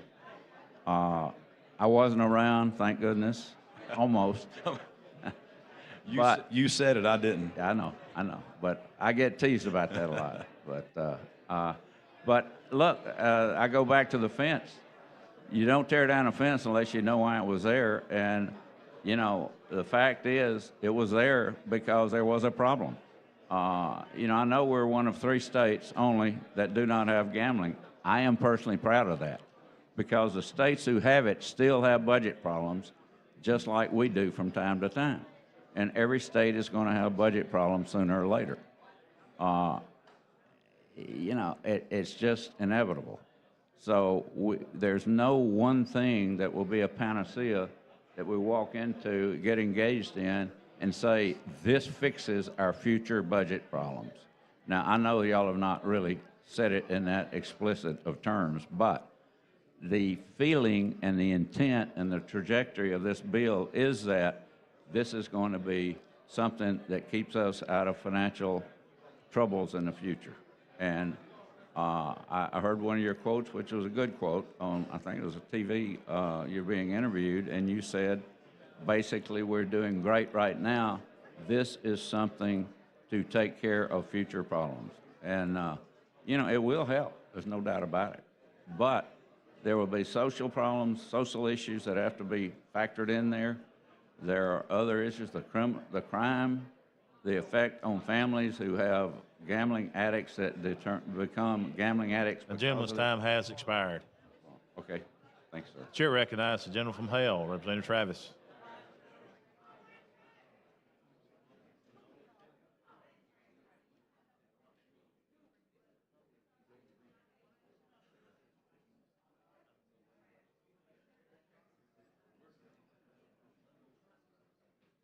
Hello, gentlemen. Yeah. Absolutely. Good. First, I'd like to say, just coming here with you today and everything, I just want to congratulate or thank you for the work that you have put in upon bringing these bills forward. But you and Representative Wheat has done. It's been really important to deal with particular issues. You know, I had a friend tell me this morning, said they were in a situation where they were, you know, bingo machines in places, and I know that happened everywhere, and I absolutely represent Greene County, so I'm very familiar with the different venues. This bill is not the catch-all bill, but it's the best bill that I think that we can put forward to the public right now. I heard the discussions about the 1901 Constitution. And what most people don't realize about the 1901 Constitution that passed, it was actually passed by voters in the black belt. That was one of the few times that they recognized that, you know, supposedly black voters had to vote because there were more voters that voted in that issue than there were actually registered people, you know, that because of the farm, agriculture, high area, and thing. But they were the one that passed that 1901 Constitution. And part of that 1901 Constitution was determined to make sure that there was not any opportunities to provide for educational opportunities for black students. This bill is an opportunity to allow the public the right to vote. That's another part of my being coming from the black belt communities of Hale and Greene County.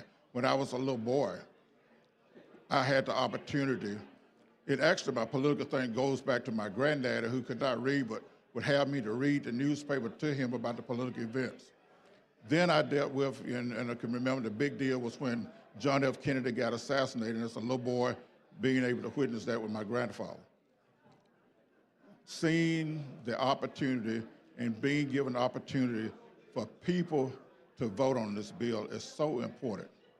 I would dare not stand in any way to restrict someone from having the right to vote.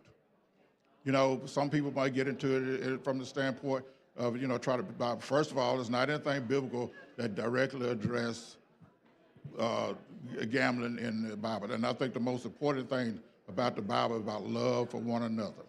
You know, how we deal, what we show is so important. But the thing is that what we need to do in another situation, you know, people have a will, and that's the beautiful thing about being a Christian, about being a God-fearing child. God gives you the will and opportunity to do that.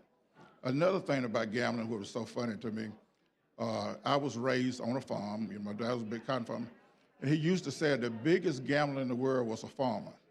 He said, if we didn't do anything, you wouldn't get nothing. But when you went and did the work and planted the seeds, you had no control of any of the things that would determine the outcome. So as I tell everybody, I was raised a gambler. You know, I don't mind taking a chance. You know, that's my benefit. But the work that you all have done is way overdue. Somebody said 25 years since we have even looked at this. It is time.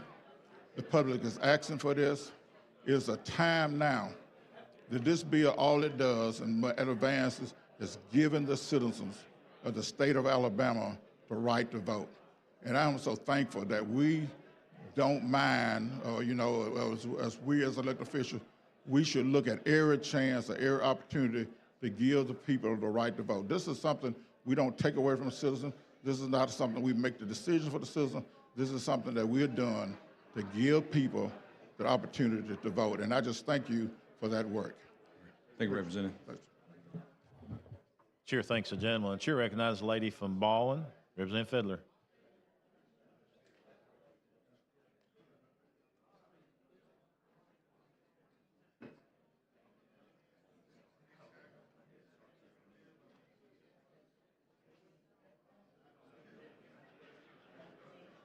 Thank you, Mr. Speaker.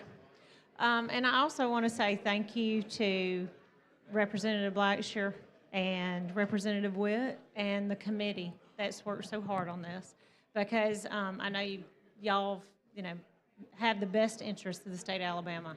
I just want to say just a couple things that where I stand personally, just on this whole gaming issue. So I was one of those votes, no votes, back in the 90s when it came up. And I guess when I read through the legislation, one of the things that kind of bothered me was the definition of the gaming equipment, that it actually alters the vote. So I reached out to one of your committee members, and he said, yes, it's an alteration of the machine so that the odds, you know, you can see it guarantees more odds, like more wins. So, but we actually alter the machine, the electronic gaming equipment, by definition on page 11. And when I read that, I just didn't realize that. I didn't realize that that's what, I guess because I'm a non-gamer, but that is something that, and I worry that, I guess my big concern is that the state of Alabama is putting their stamp when we say this is okay, that we're okay in altering a random selection for gaming equipment.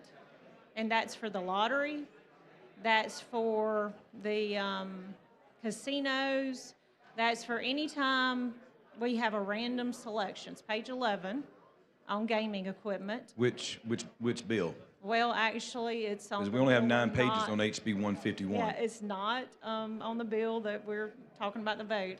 Excuse me, because I'm just kind of generally saying this is why I'm. Right, but I'm looking at page 11. It just happens to be definitions of sports wage and pari-mutuel. But I mean, great. I'd love to talk about that with you later because I'm a little confused on what the language is you're talking about. It may be a misunderstanding. It's gaming equipment, but it's on the first bill, not the amended bill. So it was on page 11 of the HB 152, not HB 151. But just a general stance. So this is one of the reasons why just concerned that we're putting the stamp of the state of Alabama saying this is okay. In Baldwin County, we just held some fraud seminars in our state, in our county, and so proud to be able to present some of the fraudulent things that are going on. You know, it's terrible actually, but we were proud to be able to present that for the people in Baldwin County. And when I read that, I just felt like, gosh, feels like a little like we're presenting something that's fraudulent or a scam or. Are you still talking about HB 152? I am, but just Representative, let's stick to the bill we're on, okay? And if we get to 152, we'll talk about it. Well, we're on 151. We need to stay germane to 151. Yes, sir. Excuse me, sir. Generally, talking about voting and sanctioning the being able to vote on gambling. That's pertaining to that. So, I agree with, you know, the people being able to vote, but generally don't agree with, you know, some of the things that the whole idea of us going toward this you know, the gaming, sanctioning gaming in Alabama. And that's where I have heartburn with it. I appreciate the work that this committee's done. I appreciate your work. And hopefully I can respectfully disagree with the idea of gaming going forward. Thank you. Thank you. Hey, I know. Chair recognizes the gentleman from, or lady from Jefferson, Representative Van.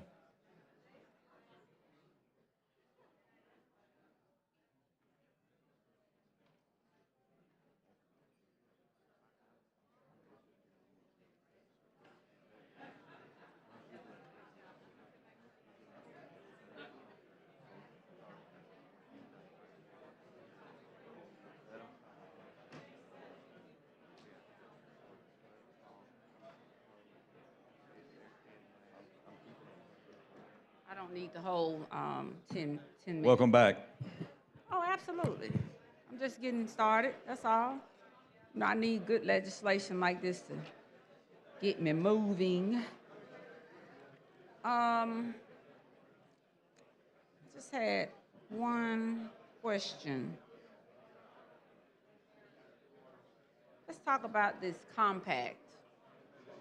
I know it will require the governor to negotiate in good faith with the Porch Band of Creek Indians to authorize casino gaming style games. Help me understand what this compact does, though. I've gotten so many calls. I've not really talked with them about it, but I've gotten so many calls from everybody that has an interest in this bill. So help me understand that. All right, so again, you're the legal mind, but I'm gonna give it my best shot. I'm not that bright. All right. So You know, existing today in the state, there are 3 casinos that are on federally protected lands that the Porch Bandit Creek Indians, PCI, operate. One's in Tallapoosa, one's in Wetumpka, and one's in Atmore. And they have, you know, they just have machines, no table games or anything. Well, a compact, and they're protected by IGRA at the federal level. So for a governmental entity or the governor's office to be able to enter a compact with PCI, they must be what by definition IGRA determines as a thing of value in return for the compact. So the compact location would be given as is written in the other piece of legislation. You know, we talked about earlier that northeast corner of the state. For that would not be on federally protected land, so they would be assessed the same tax rates for gaming revenue and the same tax rates for sports betting as those other 6 locations are that's proposed in the legislation. The compact, where that's ability to expand their current locations to offer the same type games that would be on those other 6 locations. So the compact would be a yearly revenue that would come from those other locations directly to the state. How did we get to the number 7? As far as Wouldn't it have been just easy to give the Indians the rights to all of the casinos? So how did we get to 7? long conversations of, number one, we know there's several hundred locations in this state that machines exist at where gaming, illegal gaming exists today. And again, that's questionable, like, locally. And what we found out was in the 18 CAs where they exist in the counties, there's multiple illegal operations in counties that don't even have a local constitutional amendment. So are you saying that you're trying to, the 7 was designed because of the counties who have a higher traffic of illegal gaming activity? Well, it started off, let's distill it down first off. All these other ones that are illegal that aren't even in a county that doesn't have a CA, okay, those are not even on the table for consideration. So that distilled it down to the ones that just had the local CAs. Then we said, okay, what is a manageable number that we think does not, that's manageable by the state, the enforcement division, and the gaming commission, where we couldn't end back up in the same situation we were in before. So, so we tightened it up. So we landed on 7, and with that, and also tighten it down, and where no license could ever be added moving forward unless the vote of the people happened again with a new constitutional amendment. And for these 7, I just want to be clear. Like I said, all of these conversations are running in my head that I haven't really had time to treat any of them. But this morning I received so many back-to-back calls. I want to be clear as to what I will be voting on. So we have the 7, and I see where we're identifying the style of gaming, sports wagering, and all of that. We've identified the 7 in the particular areas. There's a 2-year moratorium. Is it this bill or the 142? No, it would actually be this one, so we can discuss. I want to talk about the 2-year moratorium and how that construct works and how did we get there. Okay, so let's take the illegal conversation off the table for a sec because they are operating. So these are the bingo facilities that are currently operating. Okay. So what we're talking about doing is it's of our opinion, the community that worked on this, and me and Representative Witt, when we crafted this, is would you like to shut them down immediately? Absolutely. But whether you like it or not, there are people in these communities that feed their families and provide for their families from paychecks they get from these places. So they deserve the right to have a wind down with those.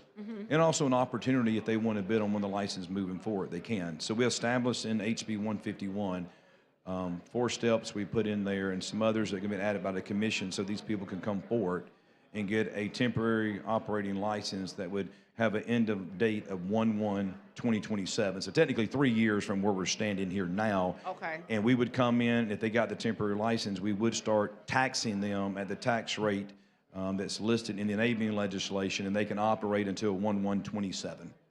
Okay. I just wanted to get that clarity because I know everybody has basically come up here to say vote no, with the exception of a few people. But no one came up and talked about the construct of this legislation. And that is why I've seen time and time again the speaker has to go out when issues arise and it hits the public, and he has to craft a checklist to send out to the members to share with their people, explaining what they did or did not do. I've seen that over the years. For one thing, nobody listens in here for real. It's noisy, you can't hear anybody, you miss the key points. I'm not here to argue, again, morality on this bill. I'm here to argue democracy. And as the young lady before me said in 1990, I remember when that lottery bill blew up.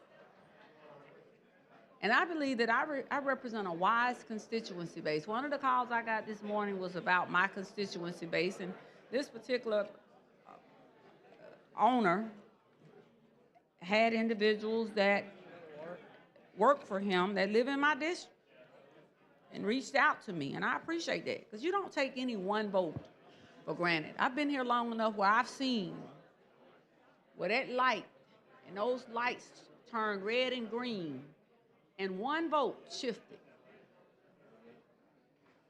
So for all of you all out there that take for granted people, and y'all run behind all of these folks, sometimes those same folks you running behind are not really with you, or are apt to flipping the script at the drop of a dime on you. Depends on who calls them, because we all get these calls.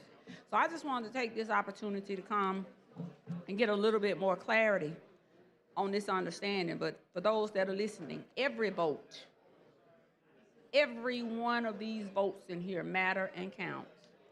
And if you're sitting in that gallery and you think it doesn't, I've sat here one time and cast a vote, and I waited for every light to come on that needed to come on, and it shifted everything that I'd done in this house about 10 years ago. So I'm going to take this back, and I'm going to make a few calls, and whatever decision I make it. I have people who are gamblers in my family. I have people who have had problems with drugs in my family. Someone quoted Nick Saban. I still go back to January the 10th when Nick Saban turned in his letter of resignation.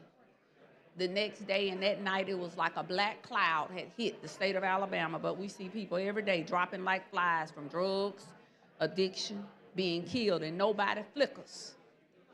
But to dare get up here and talk about a gaming package, it's going to be the be-all, end-all, and the money that when we came, and I was here when we were short on money, but we didn't turn any of that Obama money, that Biden money, and other president money down. And they gave more money, way more money than he gave to the state.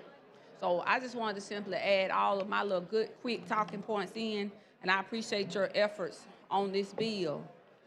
But to talk about that 1901 Constitution and the freedoms, when you're going to vote to disenfranchise black people or people from helping folks to vote, that's not a good argument. Can I share my favorite Nick Saban You quotes better that give we've it to seen me, talking 'cause about? I ain't You got got the 12 seconds. What did he say one time? If you want to make everybody happy, go sell ice cream. All right, and Nick Saban went home with many of millions. in Eating his ice pocket. cream. Eating ice cream. I ain't worried Ladies' about time has Nick Saban. expired. Chair recognizes the gentleman from Shelby, Representative Mooney.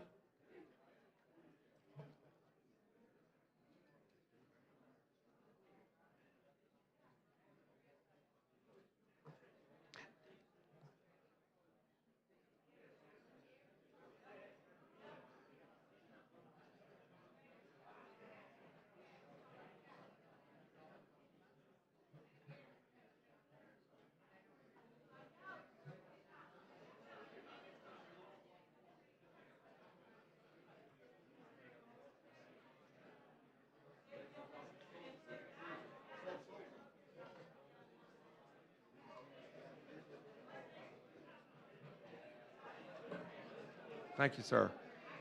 Ladies and gentlemen, we've talked a lot today about people having a right to vote. I think that's a great thing to talk about. It's obviously something that's important. I chair a local House delegation, and what goes on in my county is extremely important, and I think it is to everyone else in our body. That government that's closest to the people is by far the best government that we can have. Our cities, our counties serve directly to the folks that we represent in our House districts. I'm blessed to have quite a number of good cities in my district and thankful for that opportunity to work with them. They are very much concerned to always have some say in what they are having happening in their area. They come together in an alliance of mayors and promoting things that they corporately look forward to. I think the same thing happens with big cities in our state, as well as some of the other cities who ally themselves together to try to lobby for different things.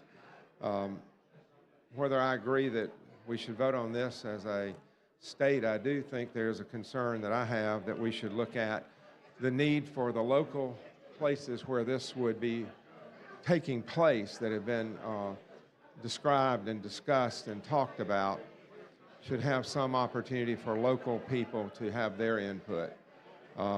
We all have issues at home that create interest in what is going on from a certain piece of legislation or some situation that's occurred in our counties. And as we do that, oftentimes the cities will take action with an ordinance.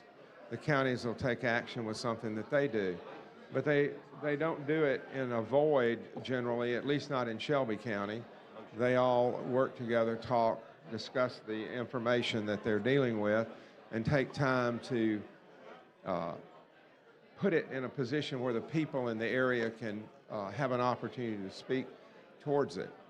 I think it's really important that we consider that we're making decisions for local areas. I certainly haven't had all of these local areas that have been mentioned in all this legislation responding and saying that this is something that they want in their area. If we do decide that we're going to pass a constitutional amendment of this type that would affect everyone in our state, and specifically quite a number of local areas in it and the enabling legislation, I believe we need to be seeking out the local people and their discussion and opportunity to have a chance to speak and decide what they would like to have in their area, whether it's a city or a county. You reach the point where we lose sight sometimes that we represent 50-some-odd thousand, and then there are even small towns, somewhat larger and some bigger, that are in the top 10 in the state that are in my area. I want them to all have their opportunity to deal with things and move forward in a manner where all their constituents have a chance to look at it. So I think that as we do this, and we come to a point where a date's established and a time, if this is passed, that we vote on it statewide, we need to think about those local areas that are having to be told that something's going to happen to them without their citizens and people having the opportunity to speak and give their input on what's happening. I really don't know what the people in Baldwin County want to do, other than as I may find it out from representatives here on the floor. Likewise, the same thing in Madison or Jackson, Greene, whatever county it is. We represent them and we know what their feelings are. I know what my folks in my House district think in Shelby County, but we're a pretty dadgum large county that has a number of House districts in it. So I have to go to other members of our House delegation to really find out everything that's going on. But I've got 5 cities in my area, and I know each one of them is active, concerned, and involved with doing things with their people and wanting to be sure that there's an opportunity for everyone to have a chance to speak. I said earlier that I thought, we needed to give great consideration to all of the process we're looking at here today. And from that standpoint, I think that giving local locations that would be dealt with in relation to this amendment and the enabling legislation that would follow if this passes would be very important. So in the light of that, and I love to see people vote. I mean, I wouldn't disagree with folks who like to say they like to have people vote. I sincerely believe, though, that we shouldn't be enshrining something that is damaging to people, as I said earlier. But going forward from the standpoint of that type of an approach, I have an amendment to offer, and the amendment would specify that local approval would require a vote of the citizens of the county or the municipality where the establishment would be located. it would take line 79, established by general law, comma, and strike including a local improvement requirement, and replace it with and a requirement that citizens of a county or a municipality where an establishment is proposed to be located be given the opportunity to participate in a referendum whereby they could approve or disapprove the location of an establishment therein. I think this takes everything to the basic level of understanding in relation to who we are and who we represent on that local level. And from that standpoint, I think that gets it down to the point where the people actually make the full right decision, whether it's an area in the city of Birmingham, or it's an area in the city of Hoover, or if it's in a city of Robertsdale, or it's in the city of Ewan, or wherever it is in the state, that they have that opportunity to say yes or no. And I believe that gives our people the greatest opportunity to have a voice and speak to the issues that are in front of us. I've heard from a number of people who feel that, you know, there are other things that should be proposed to try to help make this a better constitutional amendment in relation to a variety of different things. They're local. They're in the cities and counties that need to be considered in this process. So as we take an opportunity to take time, I hope, to discuss this amendment and look at the pros and cons of it, but especially the opportunity, as we've all heard presented up here, for people to vote, that we would recognize that right of the local people in the county and the cities that are involved to have a chance to make a statement about what they would actually like to have in their local community. There are people who are concerned that something would be built next to their home. There are people who are concerned that something might be built next to their business.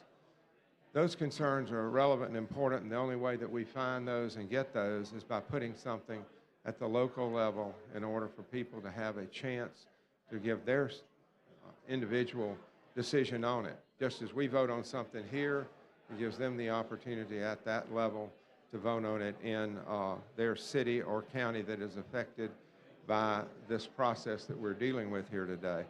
I would hope that all of you would remember that we're in a position of not just representing individual citizens, but we represent cities and counties. And I have all of my commissioners and all of my mayors where I can call and talk to them, and they're very interested in being involved in this manner.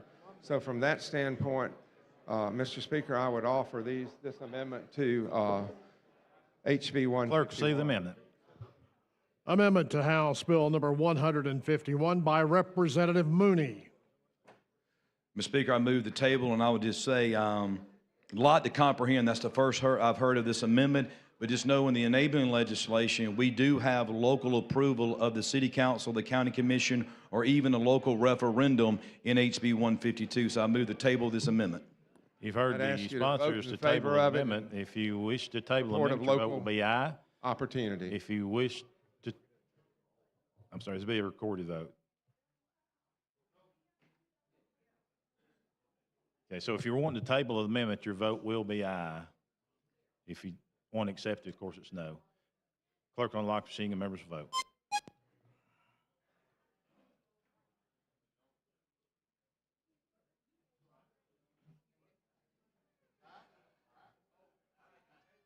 Clerk will lock the machine, record the vote, 73 ayes, 18 nays. The amendment has been tabled.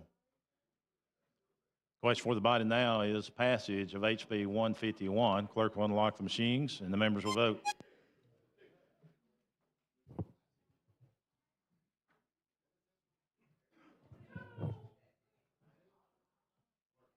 Clerk will lock the machines, record the vote, 70 ayes, 32 nays. HB 151 has passed. Thank you, body. Chair would like to recognize the students from Lowndes Academy. Here is a guest of Representative Kevin Lawrence. Let's give him a big hand. Thank you guys for being with us today.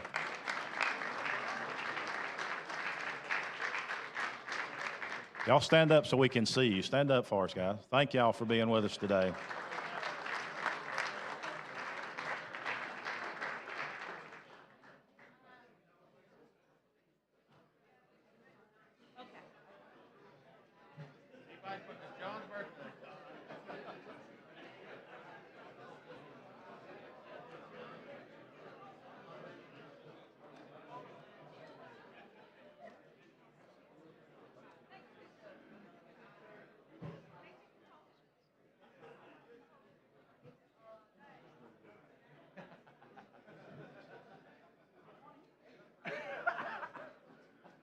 So crazy.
You okay, Mr. Chairman?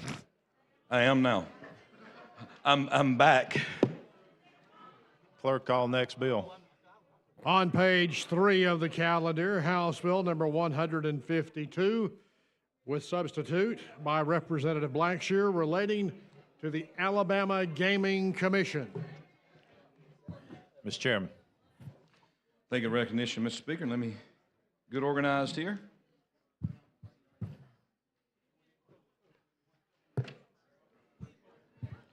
HB 152 is the enabling legislation that goes along with the enabling piece of HB 151, the constitutional amendment that we just passed, where it lays out all how the Alabama Gaming Commission will be established. The executive director and gaming enforcement division will be established. The locations, as we've already mentioned, will be named in the enabling legislation, along with the 11 qualifying steps for a bidding process. The type games, of course, we've already talked about that, is in there. The minimum and max bids for the license. Sports wagering information, what is and isn't allowed as far as charitable fundraising. It also establishes the details of the Alabama Lottery Corporation that will be established, the details and responsibilities of the president of the Alabama Lottery Corporation. It also establishes how the funding will work for both from the gaming revenues across the board, sports wagering, casinos, and the lottery. And this is also the area we get into the details of specifically increasing the fines that are on the books today, plus establishing additional net new fines as far as illegal gaming activities in the state of Alabama. This time, Mr. Speaker, I move for the BR.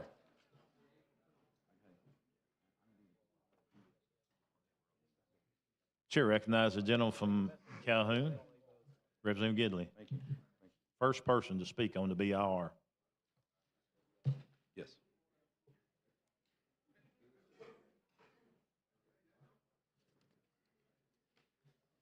Good afternoon. Man, I'm glad we got quieting down. Many of you know that Representative Shirey and I favor, and we've been confused a few times as we've been in the legislature.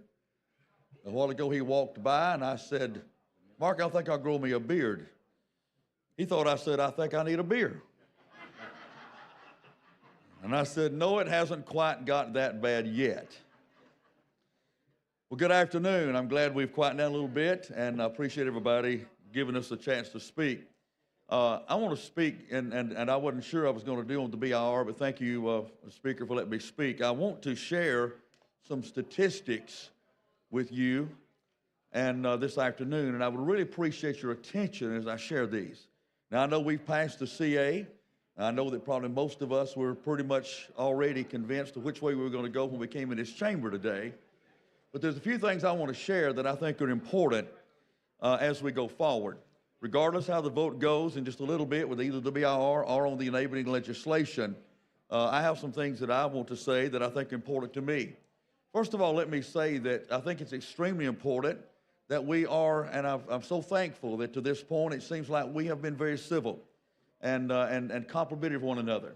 I know that Representative Blackshear, you and Chairman Whitt, and I didn't know till just this week others that had worked on this committee with you. And I know y'all spent a year on this, so I commend you for the work you put in. But of course, I disagree with this legislation, and I disagree with what I feel like it will help our state. Now, let me also say emphatically, we have situations in our state that need to be shut down. We know that. Gambling operations that take place across this state are taking away from families, taking away from homes, and they definitely need to be closed because they're affecting our homes, they're affecting families, they're affecting our economy and many different things. How we do that, I think we differ on a little bit. I respect our leadership, I respect Governor, I respect all of our people, but you know, I have a wife of 47 years and we have not always agreed on everything, but we've managed to get along for nearly 50 years now. I appreciate that. Let me mention, first of all, the call for the people to vote on this. I also believe that people should have a voice, by all means. And I've been listening to people in my district. Now, my district may be different than yours, but the people in my district, I've had 2 emails asking to vote for this. But I have been overwhelmed with people who've asked me to vote no in my district. This past Monday morning, I was at a meeting, Farmers Federation in Calhoun County, and I couldn't even get out the door with people saying, please, please, please, please, please stand against this. I've had a list here of phone calls I had on my messages yesterday. Not a one of them said vote yes. All of them said vote no. I've campaigned for 2.5 years in my district, and I didn't even come. The gambling and lottery didn't even come up, much less people saying, please give us this. So I must represent first the people that I represent in my district. They have got to come first, and this is where I believe they are on this issue. I want to share just a few statistics, and I've got 6 minutes left, and I may have to have 2 or 3 closings before I get done today, but we'll see what we can do with that. Some of the things that concern me about gambling, and especially the lottery portion of the gambling, is what it does and how it affects. Now, one thing I asked yesterday, I believe, Reverend Blackshear, I think I asked this of you, of why we added the lottery into this when we were, you know, our #1 goal was to shut down the illegal operations in the state, why we added the lottery to this. I didn't fully understand that. But I want to share just a little bit of information with you about what a lottery does. This is a survey that was released by a group called Bankrate that does these surveys. They said 28% of Americans earn less than $30,000 a year play the lottery at least once a week. They spend $412 a year on tickets. Households with incomes of $75,000 and above spend only $105 a year on lottery tickets, a quarter of those that are more affluent spend. According to a 2019 survey of 2,377 individuals by the same organization, households that have less than $30,000 a year spend 13% of their income on lottery tickets, compared to 1% for households with $50,000 a year or more. Now, here's something I want to really speak to us as we are working, and especially all those on both sides of the aisle. One of the things I think we're working for in the state of Alabama is to make sure we lift up everyone. But according to statistics, lottery has a profuse and a direct influence on those who are the less affluent and those who cannot afford it. I tell a story sometimes about a man that pulls up to the lottery, to the convenience store, and he has Johnny and Susie in the back seat. And he goes in and he says, okay, kids, this is it, and we're going to make it big this time. He goes in, he spends his paycheck on lottery tickets. Johnny and Susie go hungry again the next night, and they still don't win the lottery. This is disproportionate. Not only does the lottery affect those who can't afford it much more proportionally than it does anyone else, it also many times targets minority communities, low-income communities, because those are the people who are going to play the lottery more than anyone else. It doesn't build up our economy, it actually takes down our economy. You've heard the statistics that if we have placed this in our state, it should bring us between $200 and $300 million or more. But I agree with that. If this is in place, we will see that revenue come in. But the question is, where else did it not come in from? If it's coming in here, it's been sucked out somewhere else, and it doesn't help our economy. I want to talk a little bit about addiction. Let me get to something here. Let me talk a little bit about addiction. And we're talking about making gambling and lotteries legal in the state of Alabama. Let me just tell you some statistics here. In states where casinos legally operated, residents were 40% more likely to have gambled in the past year, 80% more likely to have gambled in the last six times in a casino in the past year, and 50% more likely to report a gaming problem. In states with legalized lotteries, residents were 280% more likely to have gambled in the past year, 900% more likely to have bought lottery tickets at least 30 times in the past year, and 70% more likely to report a gambling problem. It is inevitable. If we establish what we're calling legalized gaming institutions, it will increase the ability and will also increase people that will participate in that, which will now add to much other problems, such as gambling addiction, such as families who are going without the necessary things. I heard somebody the other day in the public hearing said that they wanted part of this money designated for mental health. They will need it. It will need to be designated for that because it will increase mental health issues in our state. One of the main things that we've heard in this argument, of which I 100% agree, is that we're doing our best to shut down the illegal operations at Alabama. Let's do that. I think there's portions of our state where we've seen that done without even passing legislation. I'm willing to link arms. I'm willing to travel the state. I'm willing to do whatever I've got to do to help shut those down. But it's apparent that if we implement what we're talking about here, while we may restrain some of those that are operating now, it's going to open bigger doors. Another part is sports gaming. Sports gaming is one of the #1 ways that our children become addicted to gambling. And some of you heard people speak about gambling addiction. Gambling addiction is a problem. People have access to gambling. It creates addictions, and it's one of the hardest addictions to break. It takes people's money. It takes their homes. It takes their families. And if we make this more accessible through these things in our state, there is no doubt that those things will increase. I have a lot of other statistics here that I want to share. I want to talk a little bit and quickly in the 1 minute and 15 seconds I have left about what this is supposed to be an education lottery. But if it operates similar to the way the Georgia lottery works, the education lottery favors those that are the most affluent, does not help those that maybe are from minorities or lower income. We don't need to build our schools and education on the backs of those who can't afford it to make a way for those who can. We need to take consideration about what we're doing. My time is up. I appreciate this opportunity to share. God bless you. Thank you. Thank you. Chris. Thank you, Representative.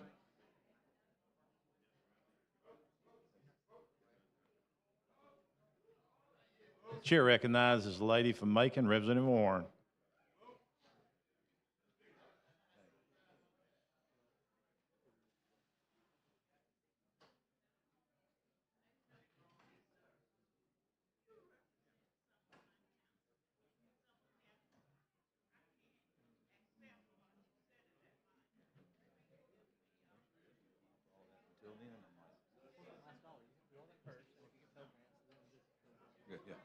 Thank you, Mr. Speaker. Representative Blackshear. Good to see you. It's been a long, long time coming. And I think I can say today, out of this body, I've been involved with gaming in the state of Alabama longer than any of you. So I have seen all sides of it, the good and the bad. But As you look at gaming and you see where we are in the state of Alabama today, in order for gaming to be successful, we got to have integrity. Integrity is a must in gaming because there are so many things that happen when you're dealing with this gaming situation that comes with you. We spent 7 years in court with challenges for gaming. So I want to say thank you for this bill because I think the challenges are not there. We've answered and we've taken care of all the necessities that's there to deal with it because like I said, y'all, believe you or not, nobody from the outside is coming into Alabama without trying to offer you something.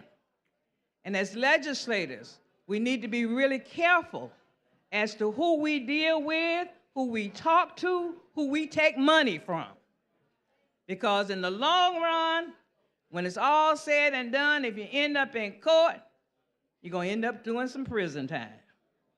So we got to be very, very mindful of what we're doing here and how we're handling this situation.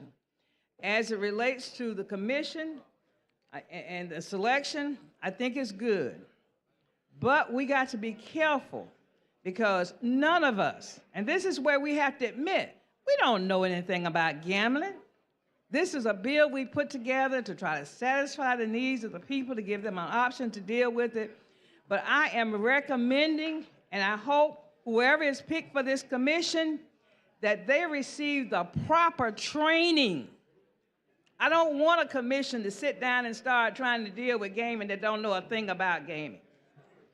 I recommend that we bring experts in to deal with the state of Alabama as we sit down and the commission starts working. I recommend to all of our legislators that we become involved with NCLGS, the National Council of State Legislators from gaming states. We need to learn. We need to see what other states are dealing with. We can't sit here in Alabama and think that we have all the answers because it's not. You're going to have some good and you're going to have some bad, but we just got to know how to rebound from any bad that we have. Also, I'm glad in the bill that we are dealing with addiction. I've heard people come up and talk about people get addicted, people this and that. Yes, we already have addiction problems in the state of Alabama. I mean, I've heard more wives call and talk about their husbands every payday going to gaming, but there's nothing there for them. So I applaud the efforts that we're going to put some gaming addiction in here. We're going to probably have to put more money than we are allocating to start with. As we go along, we're going to see the issues. For the mental health, Alabama is in a situation where we need money for mental health. We need a full-time inpatient hospital for mental illness in the state of Alabama. We need that. So hopefully, with the funds that we're going to get from this gaming, we can deal with that issue too. But again, I just want to say thank you, and we all need to be very aware and to help educate ourselves to the gaming. You know, we had a conference back here in the summer, and it was amazing. The money that goes out of this state in sports gaming. I met a bookie one time. He told me, he said, Alabama is crazy. I said, what do you mean we're crazy? He said, do you know last year for the Alabama-Auburn game, we had so many bets until we had to bring in other handlers or whatever, the dealers from the state. And he said they're taking billions of dollars in Alabama in gaming. And like I say, y'all, education, we're always number, 57 to 50? This is an opportunity for us to take these billions of dollars and put in education and build a solid education system in the state of Alabama. So I think that's basically all I want to say. But I'm just really, really glad we're at the point today because, you know, we talk about our counties and economic development, but for Macon County, gaming has been our economic developer. When we were fully into gaming, the gaming facility paid the largest taxes. The gaming facility paid the largest utility bills.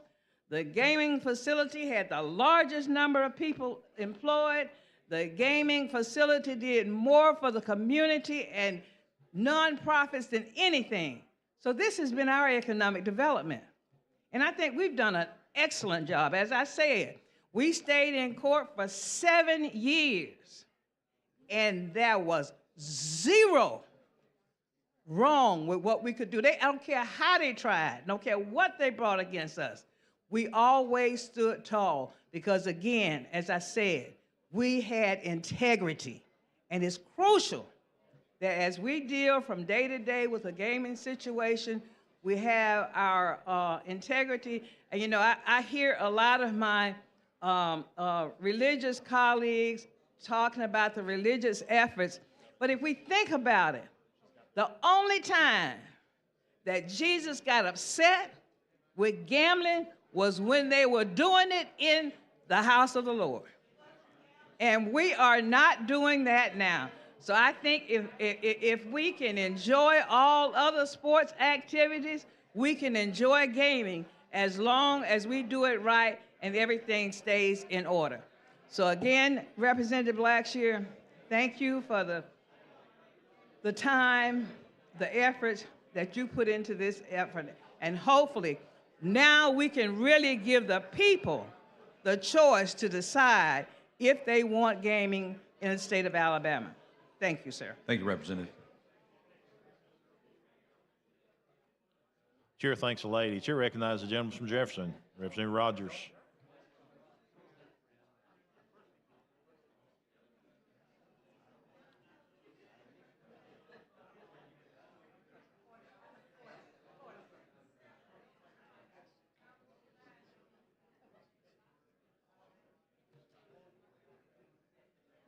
Thank you, Mr. Speaker. Now, let me tell you something. We wrote the first gambling bill before Florida or Georgia. As a matter of fact, we always missed about 5 votes in this House. That Mr. McGregor turned around at the last minute. As a matter of fact, the bill in Florida and Georgia is the same bill that we wrote right here in Alabama. I sponsored the bill, so I know gambling. Backwards and forwards. I'm glad you put in there something about the people who can get addicted. But the thing that bothers me is this one thing. And I got a copy of both bills. Right, what page you on? I'm on page 27. I'm also on page 8. I'm going to refer, they go together. Okay, 27. All right. All right. Go ahead. All right. Now, I sit there with the board. I mean, they grabbed me and voted with a machine because they had my arm locked behind me with a lock. I'm concerned about one thing. And they took me in the hall, showed me where the minority language is put in the bill. All right. I propose putting the prevailing ethnic minority in the bill. Just put minority means nothing. You know what minority means, don't you? It means that it includes white women and everybody else. My proposal is to put prevailing ethnic minority. The other part I was concerned about was that on the bingo part, it's also where you said about the bingo part where the be illegal, right? It says the bingo part, it says paper bingo. All right. Do you think for 1 minute at casinos they're going to have paper bingo? They play bingo in Las Vegas, but they don't have no paper bingo. Paper bingo is just a word for bingo. And I'm concerned by the fact that why not give these folks at least a moratorium? You're not going to build a 5 casino in 2 or 3 years. It's going to take 2 or 3 years to build it. Why not grandfather folks in for at least 2 or 3 years to play electronic bingo at these places? Now, those bingo folks are not going to go to a fire casino. I don't care what you say. They're going to go to that little hole in the wall and play bingo. So that's what I'm saying. Why not give them a 5-year moratorium instead of a 2-year moratorium? That's what I'm asking for. Is that be fair to these folks. They're not going to go to a fine casino. And I was glad seeing that way you said something about the guarantee to be in Birmingham, Missouri. But I'm concerned about that. I see where that they don't meet the criteria, they can take away from the people where it is right now, but still stays in Birmingham, in the area, right? That's in the bill, right? Yeah, the license has to stay within the city of Birmingham, within Jefferson County. Right. I'm glad to see that part in there, because one time, y'all, the first bit I read, y'all playing with that. But I'm glad to see it stays in Birmingham, where it is. But the irony about the whole thing to me is this, is that in that section it says minority business participation. They had me out in the hall leaning on me. They took me out there, Mr. Speaker, showed me all this stuff, outlined it for me right here. You see where it was right here? Underline, for me to see that.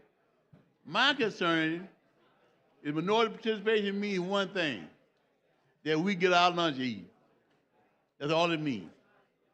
It means that you're not going to prevail with minority participation. That means that the white business owner can get a wife. Now, be ready to be part of a minority program. All he got to do is sit back and say, baby, you go ahead and be the front. I'm sit back behind you. My concern is that if New York can do this, Chicago can do this, Mississippi can do it, why can't we put prevailing ethnic minority in our bill? Now, I don't understand why you're going to tell me that's against the law, put prevailing ethnic minority. I'm only concerned, I'm for the lottery for the county, but I want to make sure my folks get a fair shot at being a part of it. Until I'm guaranteed that they get their fair shot, it'll be a hard sale for me. I'm telling you something. I passed more gambling bills than anybody in the house. As a matter of fact, I passed one for Tuskegee. Thomas for the chicken coop man, he'll pass. He was here for Tuskegee. They passed by one vote in this house. I've been very clear. So what I'm asking you to do, is be fair. And now, because we don't want to just go play the lottery and win. We want to be an active part of the business of the lottery. You know what the biggest money-making part of a lottery is? A person who sells paper. And I got the whole gamut from Mississippi of what the jobs are. To buy people, the cars they buy, all that kind of stuff. And I've been talking to some black businessmen who financially able to do this. And of course, I told them, go ahead and take the 5%, 2% of $1 million, that's okay. I know 3 of them already called, said they're going to participate with somebody else outside the state of Alabama. They can put up a ton of money to get a chance to bid on it. Be in the bid. Now, everybody can talk about the Poor Creek Indians, but the real big boy going to be Ballers. People coming from outside, I'm saying, up there in Vegas. That's going to be the real players. They got to put up $30, $40 million to even put the bid in. Let's face it. The Indians haven't seen the Trail of Tears yet. You wait till thing pass, you can see a whole Trail of Tears again for them. They'll realize again, they've taken loans out from these same people we're talking about. They've taken loans out already. I just want my folks to get the share. I got it all marked. I got it all marked here, right here. They're giving it to me. But still says minority business. Now, you know what the term minority business means, right? You know that, right? Does that guarantee? I'll ask you a question. You're a fair man. I like you. Minority means Mary Moore. Minority means that anybody could be classified as a minority. It means that Miss Jones, married to Mr. so-called big man Jones, could be a minority because she's a woman. But she's Caucasian. I want some guarantee if Mississippi can do it, if New York can do it, I want the same language Mississippi and New York put in there. Will y'all consider that? If I could bring you a little stuff from Mississippi that says that prevailing ethnic minority, why can't you use the word prevailing ethnic minority? Why can't that be put in the bill? I'm asking you a question. Tell me why you can't say prevailing ethnic minority. Because in my opinion, if we did that, that would be the first thing we put in this bill that actually picks winners and losers. Why not is to that? give everybody the equal opportunity. Hey, should we win sometime? We look, hey, you got it. My folks with an hammer around their leg, telling them run the 100-yard dash.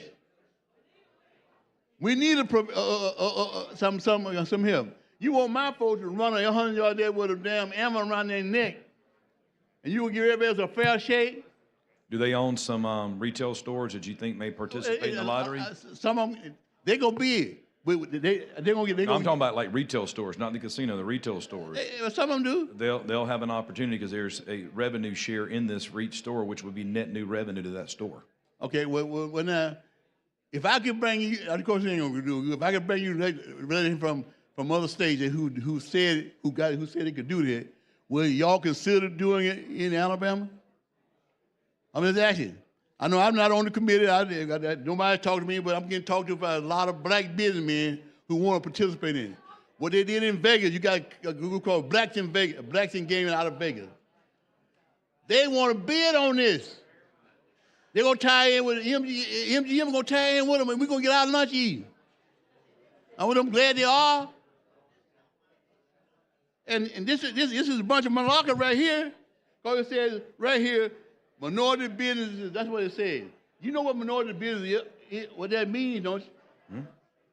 Ms. Moore, you know what minority business means? It means minority business means anybody. You could be a South African, a white South African and be a minority. You could be a Japanese, be a minority. I'm talking about folks with the skin color of black. That's what I'm talking about. And until I didn't vote my machine. But I'm for gaming. I just want it to be fair. Be fair to my people.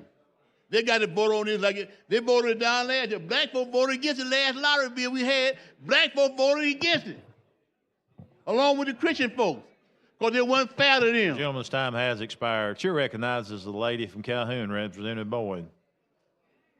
Be the fourth person to speak on the BR.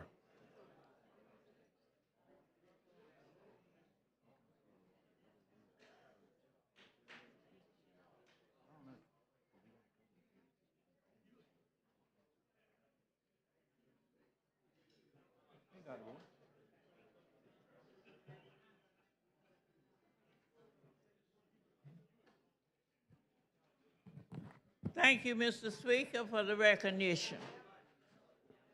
Ladies and gentlemen of the House, I didn't plan to come to this mic.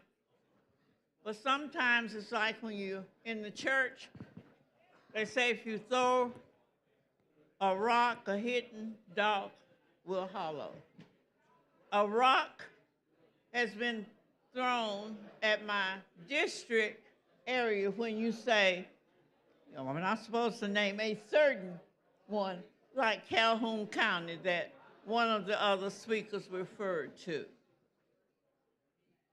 Calhoun County, I am, by the way, the senior member, Mr. Speaker, in the Calhoun County Legislative Delegation. My phone calls were different from my fellow who spoke about all the calls that he received.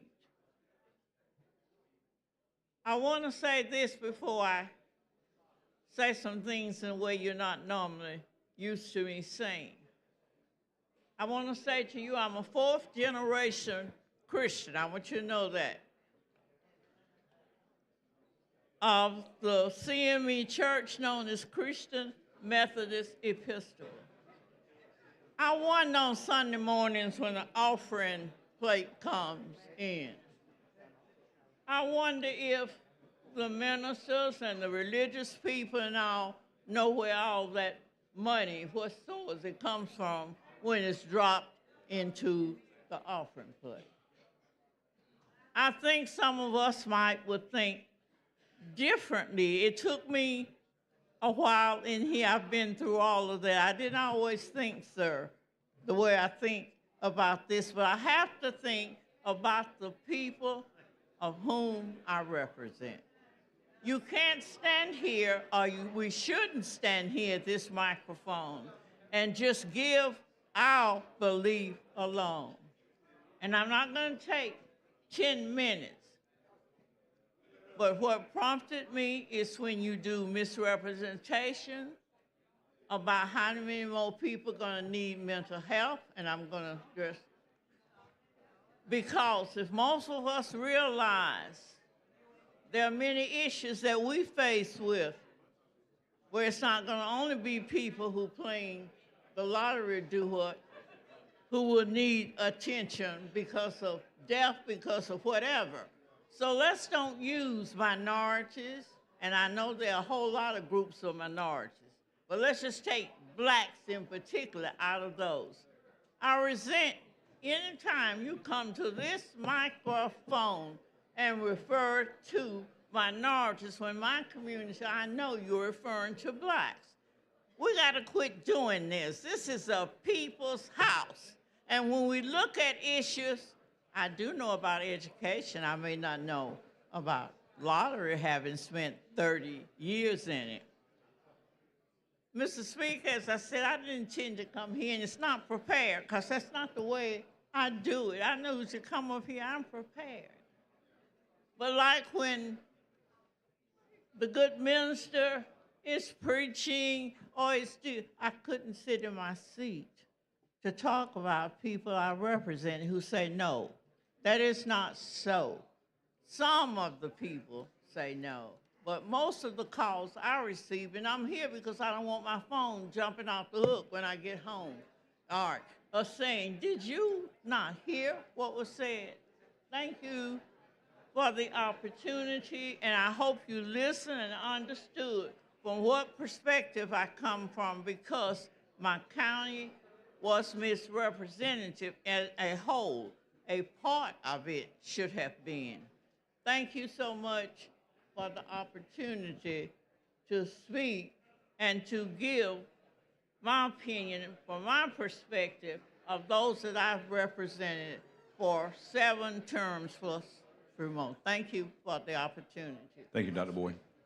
And thank you for bringing it better than it has been in the past. I do appreciate it. Chair thanks the lady. Question for the body now is adoption of the BIR. Clerk will unlock the machine and the members will vote.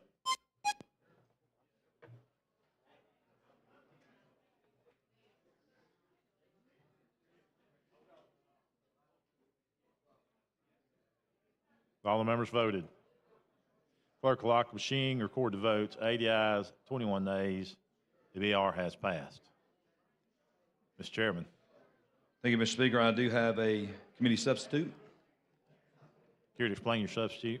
Absolutely. I'll walk through this.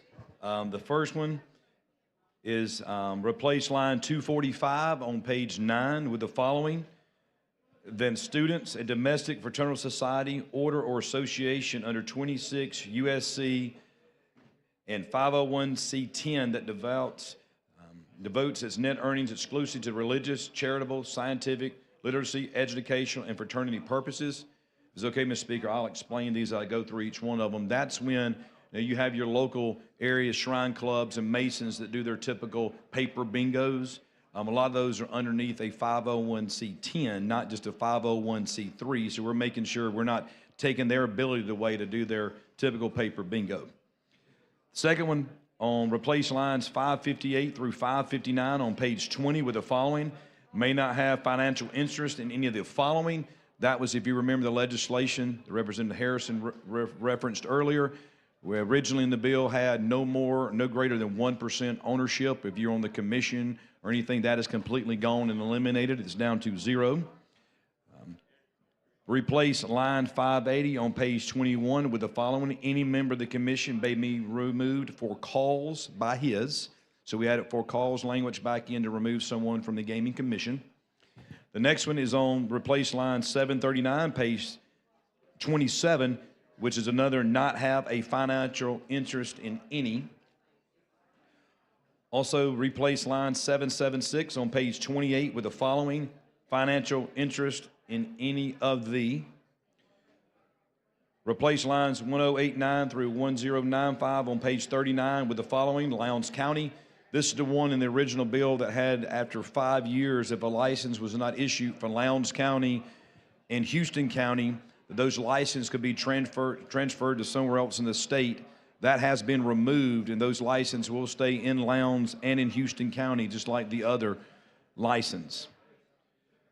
Replace line 2138 on page 77 with the following: meetings of the board shall be subject to thee. We just struck commissions and replaced it with board. Replace lines 2525 through 2526 on page 91 with the following: any spouse, child, brother, sister, or parent. This is where we were trying to make sure we were running the lottery as tight as we could. We might have went a little overboard. For example, if I worked at Publix and they were selling lottery tickets, I wouldn't have been eligible to buy a lottery ticket off my off shelf. So this removes that, so you have the flexibility to play the lottery just because your store didn't sell that. The next one, replace lines 3012 on page 108 with the following: enforcement purposes of the respective sheriff's department. All monies received by a county commission under this subdivision shall be distributed within 30 days of receipt to the respective sheriff's office to be expended at his or her discretion. The county commission shall not retain any portion of the monies received pursuant to this subdivision. The county commission shall not be responsible for the expenditure of any monies received pursuant to this subdivision. All funds received by a sheriff under the subdivision shall be in addition to any other funding resources for the sheriff and may not reduce or replace those funds. All that to say, the money that's going to be coming from the sports wagering piece, that's 10% of it that goes for our sheriffs to be split between the 67 sheriffs, this has to be, it cannot be in lieu of current money budgeted for the sheriff's departments through the county commission. It has to be in addition to the money they're already getting. We just wanted to clarify that in here, that they couldn't replace current budget dollars. And finally, this ties back to the CA around the Court of Civil Appeals. Replace line 3215 on page 115 with the following: Court of Civil Appeals and all expenses associated with the compensation shall be paid out of the Gaming Trust Fund as operating expenses of the Alabama Gaming Commission. And that means they're just, that court has their own budget. If they do have to hear something that's related to gaming in the state, it would be paid for out of the Gaming Trust Fund revenues. And with that, Mr. Speaker, there's our recap on the sub.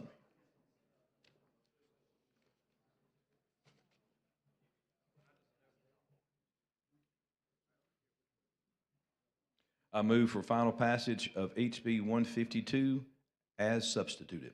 Yeah, you've heard the explanation of the sub. Oh, I'm sorry. Let me adopt the sub. I'm trying to get ahead of myself. It's okay. We're good. Hey, I was trying to see if everybody was still awake. I mean, we're all good. I was trying. I'm pretty sure. Sorry, it was the lunch sounds in my stomach. I'm sorry. I'm pretty sure they're still awake. The chair recognizes a gentleman from Dale. Representative Klaus. Yes, ma'am. Thank you, Mr. Speaker. I was trying to follow along, Representative Blackshear. Did you mention that about the 7% on the retail? Oh, absolutely not. I absolutely slipped over it. Thank you. That would be number 9. So let me give you one more that we put in there, and I guess we'll go back to Representative Rogers.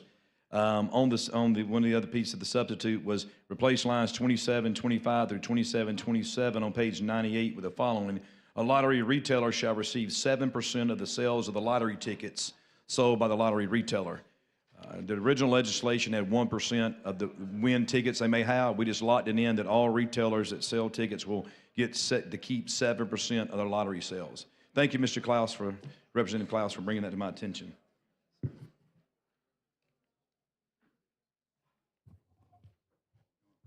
Representative Van, you want to talk on the sub or?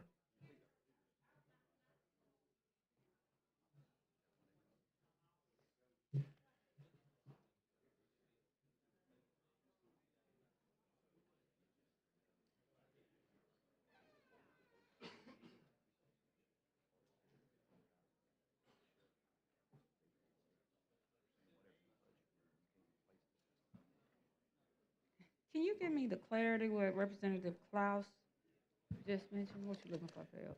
Yes, so So, so you own your store, your convenience store, pick one, and you decided you wanted to be a lottery retailer. So every scratch off you sell or every ticket you sell for the multi-state, you'll be able to keep 7% of that directly to your bottom line of your store. So that's for like I'm trying to get the clarity. So that's like the service stations that have those. Anywhere that scratch-offs? sells lottery tickets. So that's anywhere that sells lottery. If they become a lottery retailer anywhere, But this is what I wanted to ask you, what I didn't ask earlier. Who will be able to sell lottery tickets? Will it only be service stations, or will they have to be licensed to sell lottery tickets? that will be established by the Lottery Corporation that's underneath the Gaming Commission to set those parameters of who can and cannot sell those in their stores. And you and I couldn't sell them, but it would be for stores and so forth. But we're passing a bill and we haven't And it established. it will not be on your phones. We can tell you that. They will not be on your phones. You won't be able to have lottery tickets on your cell phones. It had to be in person, paper, scratch-offs only. People sell the scratch-offs now, but if they're selling the scratch-offs, would that be considered a lottery ticket now, or is just still a scratch-off? Are you talking about the scratch-offs that we have in our stores now? Yeah. That are. I mean, yeah, because that's. We bought about 100 of them going around this state to see, and not a single one of them was a winner because they were all fake. So all of this would be an official Alabama lottery. But those ticket. stores, for instance, the 100 you went to that sold those scratch-offs will be able to still, or be able now to sell those scratch-offs if they are authorized by the commission. Correct. Is that what you're saying? Correct. So they're not authorized now. Correct. But if they've been selling these tickets a long time, they would now be authorized to sell this type of lottery ticket or scratch-off, which would be deemed a legal. If approved by the corporation and the commission. If approved, well, are you going to recommend that to the commission? Well, I would hope so. Okay. Yes. Okay. All right. Okay. So what was the 7%?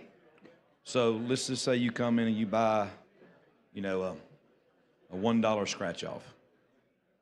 You're automatically going to keep 70 cents or 7% of that ticket, or $5 or $20, $50. You keep 7% of that directly in your store, your bottom line. So it increases your revenue at the local level. Okay. Which in return will increase your business license fees if it comes to your county or city, because that will be more revenue that you run through your store. And I guess what I'm trying to get at, will every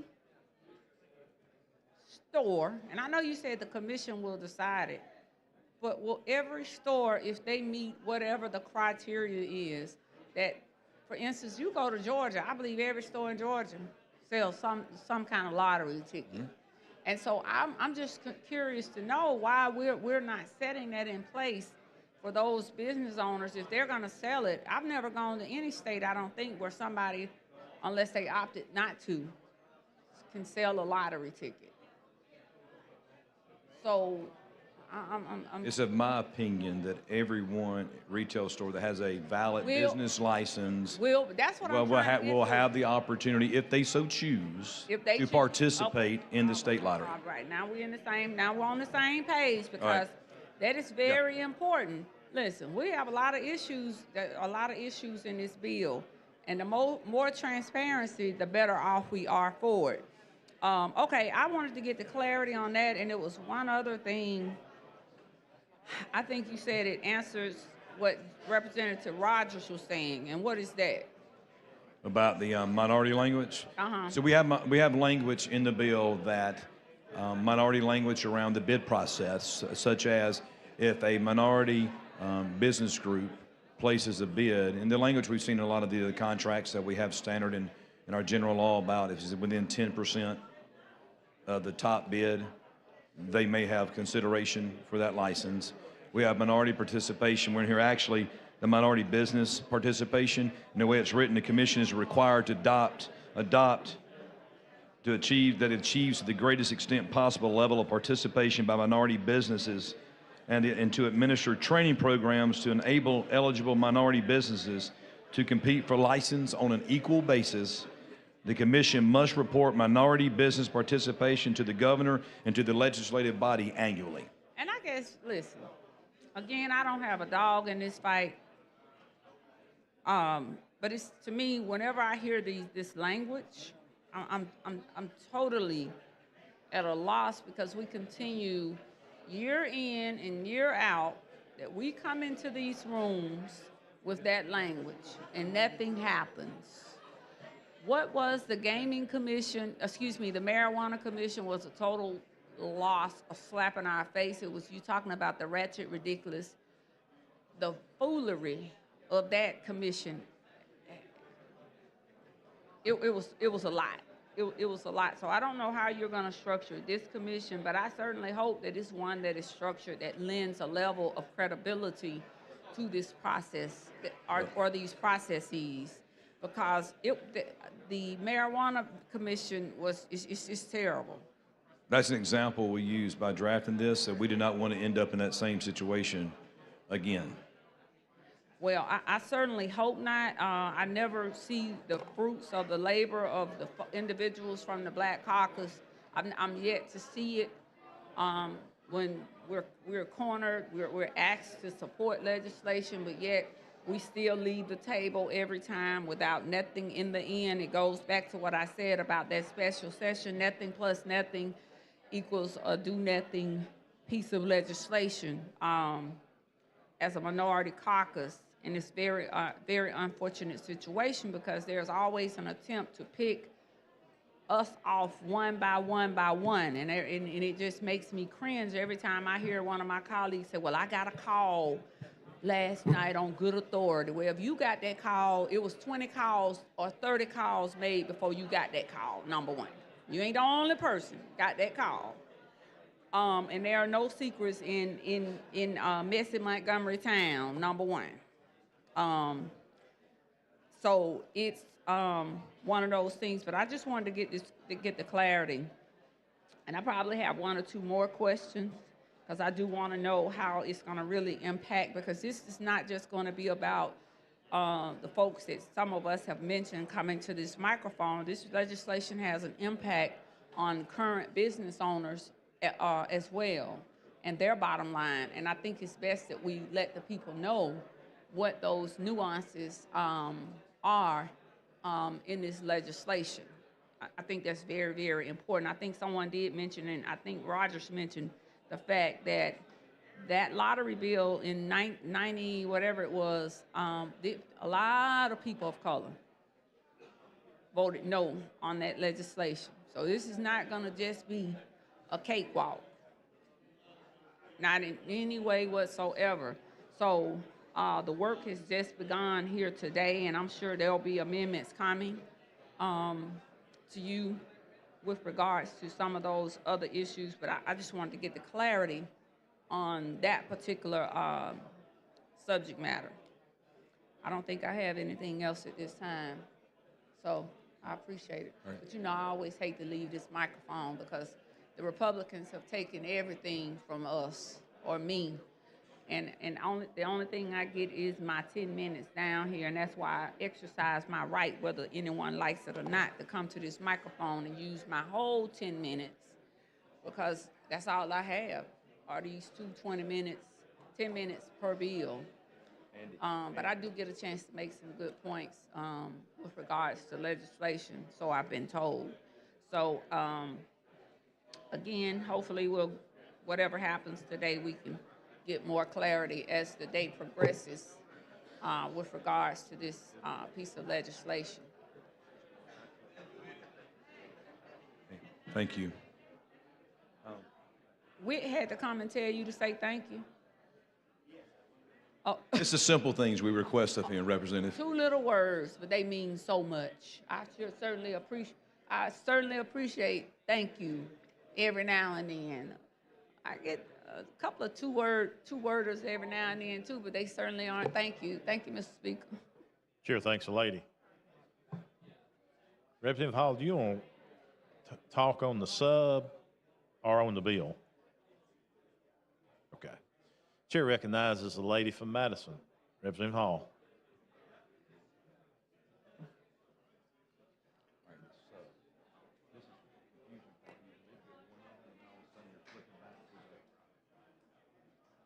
Thank you, Mr. Speaker, but the gentleman yield. So I'm going to tell Absolutely. you what I'm trying to do. Okay? I'm trying to line up these lines that you've mentioned The changes? with, right, and the page. The lines and the pages. So if you would go with me, I'd say you started with 245, the line 245. Yeah. Would it help? I'll give you this if it helps. I want to make sure, does that give me the page number? Because what you get? Okay. So all right, then I have a question.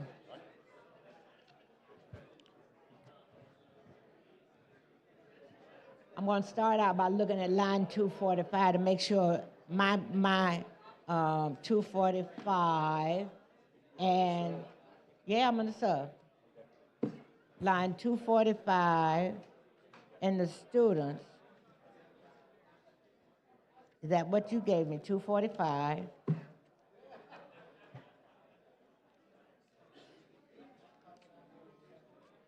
So when I went to line 245, is that one of the lines you gave me that I wrote down? Yeah. Is that? Yeah. Hang on.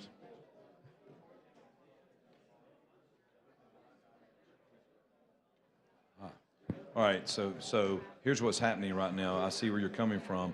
The line numbers and replacements I just gave you for what the committee had yesterday, which was with the bill that was actually introduced last week. So when we go back and we put those amendments into committee yesterday, now where we changed the rule change last year that you come out of committee with a full committee sub, adopting all the amendments, it comes back and resets the line numbers and potential page numbers. So unfortunately, that right there I even just gave you is not going to match up, but the information doesn't change. And it's my point exactly. I've been in this position before where individuals have told something is on a particular line and it's not there. And so what I was looking for is trying to, as you gave me that information, to line up the information. And That's my apologies. I didn't have the information. I had the information from the committee yesterday, not to the new alignment into the full committee sub. Okay, so your number, tell me what the number is at the top of tell me what is the number at the top of your bill? The overall bill that I'm looking at, the committee sub? I want the number from LFS or LSA that's at the top that should line up with what you're talking about. So the one that I have that would line up with the amendments that I made Yes. is SADN 585-1. Doesn't do it. So the substitute. I need a copy of the one that you have, and everybody else should have a copy, because otherwise you're not getting the right information. Did you get it to her? I apologize. Is there anybody else that would like the committee substitute? There are printed copies down front. Let me see here in the what you have here.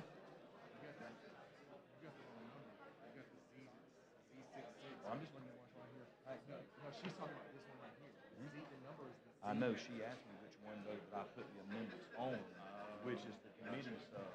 This one came out of committee, which my lines on this won't match up. Are they highlighted? All right, how about this? Let's go through this one. All right. Z66 ZR KR-1. That's what I have. All right, But I've got you it now. have, And the changes are lines- marked up in here. You said they are. no, I only saw a couple of places where there were yellow dots. That was on, and I will tell you, you mentioned 245. You mentioned, I'll start with line 558 and 59, 558. which is what you said, Okay. 558 and 559. All right, so here we go. So your first one, page 9, 245, is actually page 5, line 139. I'm going to see if we can walk through them with you. Hold it. You're starting on page 5. Line 139. Should be highlighted in yellow. Okay. that's This is fine, the one okay. where you added that 501c3 10 or 501c10. That deals with the fraternal Fraternal orders police and all of that. Okay, so All there's right. that one. I'm good with you on that. Let's keep moving. All right. On page 6, that continues that. Mhm. All right.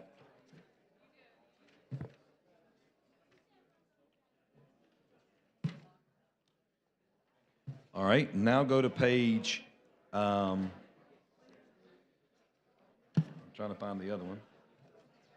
The next page I had was Next one I see highlighted on here is Yeah, but page 39. 18, Wait a minute. line 478.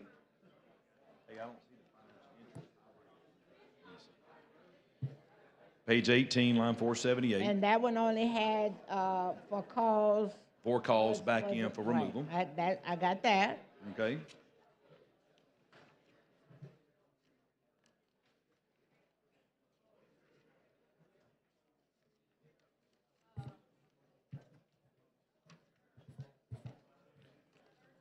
I'm getting there, don't I, Ms. Hall? Oh, I have plenty. I have more time than I have money, so I'm good.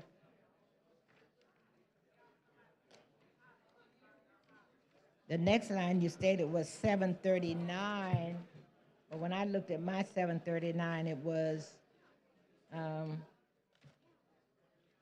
right, the next one that I see highlighted in here, if you want to go to page 73.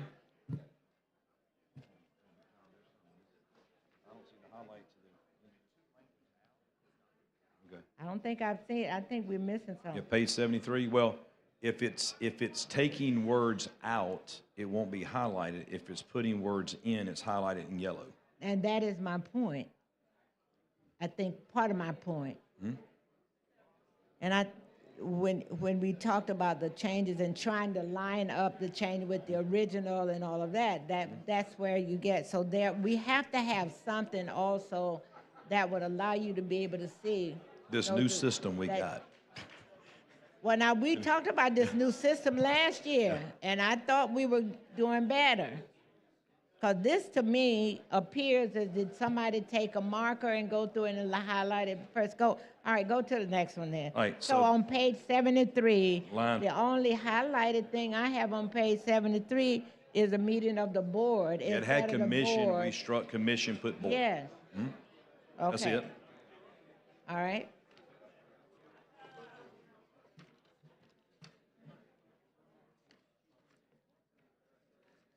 All right, the next one is page 87,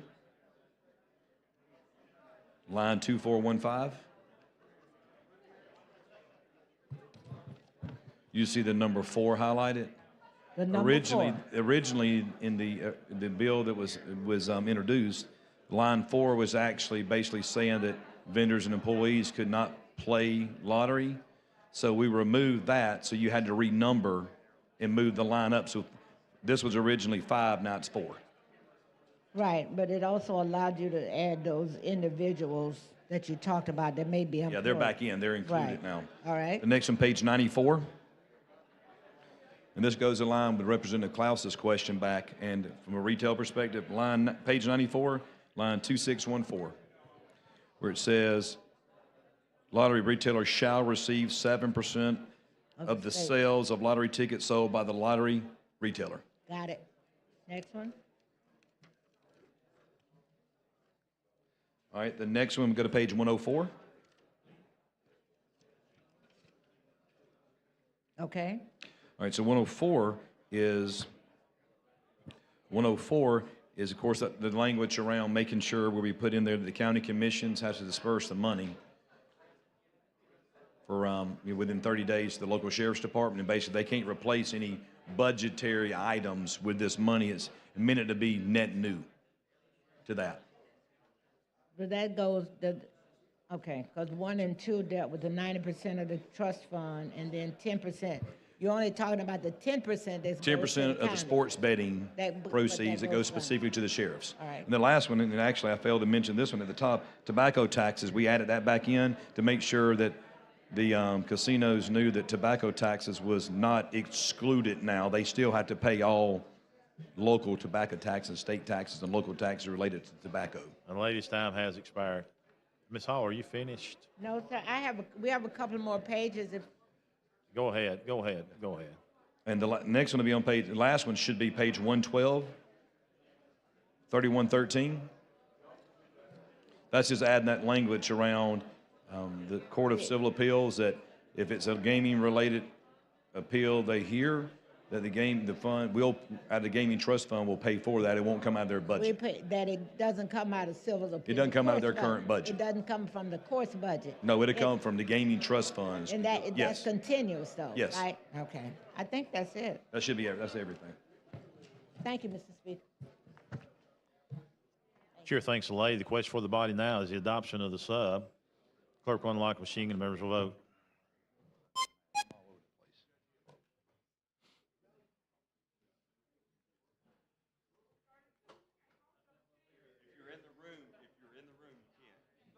All the members voted.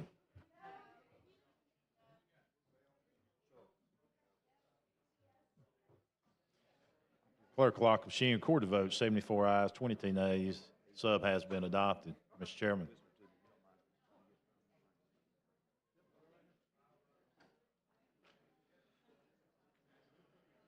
All right, Mr. Speaker, I now move for HB 152 final patches as substituted. Chair recognizes the gentleman from Baldwin, Representative Simpson.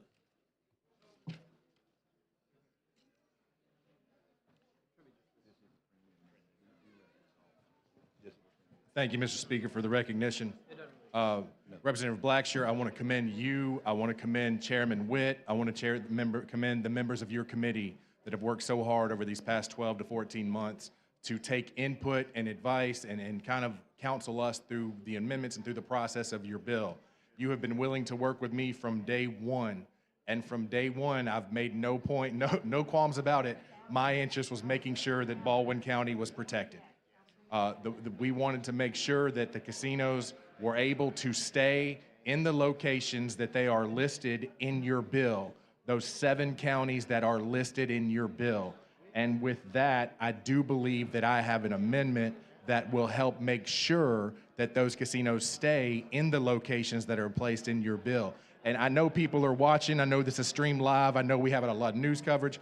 I'm doing this also because sometimes lawsuits get involved and people start looking at the language and they interpret what legislative intent would be behind a bill. So I want to make no qualms about, I want to leave no doubt whatsoever for what the legislative intent behind this bill is, and that would be that the 7 counties that are already mentioned as receiving the casinos would be the 7 counties where the casinos would remain. And with that, Mr. Representative Blackshear, Mr. Speaker, I have an amendment. Clerk, see the amendment. Amendment to House Bill number 152 by Representative Simpson. Chairman Blackshear. Mr. Speaker, I consider this a friendly amendment. If you remember, we removed in the substitute those 5-year clauses off Houston and Lowndes location. Representative Simpson, being the esteemed attorney and legal mind that he is, caught something that could potentially put us in a quandary down the road and a little trap. So it's cleaning up, and it's good for this piece of legislation. You want me to go through it? If you would. Just for the members of the body, we can go through the lines of what they are. This was brought to the attention of Representative Lawrence, who brought it out to make sure. If you look on the substitute on line 982, the current language says that 2 licenses shall be reserved for initial issuance in the following counties. The amendment would change it to be 2 licenses shall be reserved for issuance. So it takes out the word initial, so it keeps them in there where they have to stay in Houston and Lowndes County. The second portion of it, on line 1273 on page 46, would change the phrase from, it says the commission shall approve any transfer of a license. It changes that to say the commission shall approve any proposed transfer of a license. That's because the commission can't transfer, the license can't be transferred until the commission makes the ruling. So it's the proposed aspect. Now, the transfer in that is the discussion of a transfer between ownership, meaning if one owner has a license, they can transfer that license to a separate owner. The language, if you look on the amendment that I'm also doing, would remove lines 1281 through 1289. That removes the transfer of a license from an establishment from a different county or municipality to that, so that would not be possible in this. It would have to remain in the counties that receive the initial receiving of the licenses. So that's why the intent of those two. It's a technical amendment that the committee considered yesterday in committee. It just, when y'all covered out who would be the license, this just should have been taken out as well as far as the transfer of the licenses. Absolutely. And we certainly agree with the amendment. This is a friendly amendment. Okay, you've heard the explanation of the amendment. All those in favor of the amendment will vote aye. Opposed, vote no. Clerk unlock the machine and the members will vote.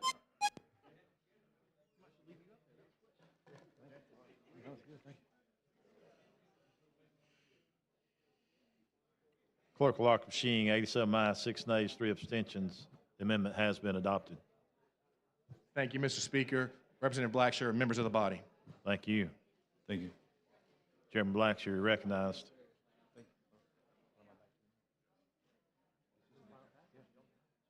I move for final passage again of HB 152 as substituted and amended. Chair recognizes the gentleman from Lauderdale, Representative Harrison.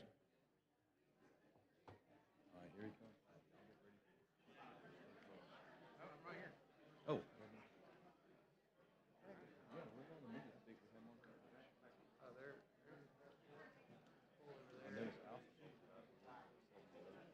Guess they went straight to the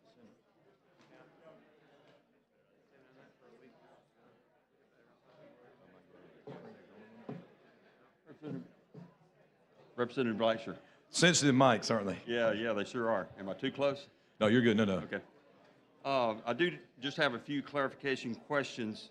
You know, even though it's implied, I just want to clarify, does one license equal one location? Okay, good. Can you comment, you know, the anti-corruption language here on, let me get the, where, starting at line 3712, where you're prohibiting campaign contributions to PACs and campaigns. So what we're doing here is we have completely removed any campaign contributions being made not only to the state levels, but all the way down to your local level, elected officials, county commissions, sheriffs, and judges, and so forth. And that's good. But my question is that constitutional? I mean, you can't. Isn't there a rendering? Isn't there a judgment that is limiting free speech? It's against the First Amendment. I mean, I would like this, but isn't what's going to happen is all this anti-corruption stuff that's supposed to prevent all the campaign contributions, and it's going to go to the courts. The casinos will take it to the courts. They'll win, and we'll be back to square one. I mean, in this, how can you enforce this? It's unconstitutional. Is it not? Well, I'm not a legal mind, but I know what the intent of our legislation is, and that's no. And that's a good intent. But the net result is it'll be challenged, they'll win, and we'll be back to square one. Yeah, I think if that's a route that, and again, that's your assumption that it could potentially be struck down, and if the Supreme Court does strike that down, then we would reassess through this enabling legislation how we readdress that. But how can you readdress it if it is unconstitutional?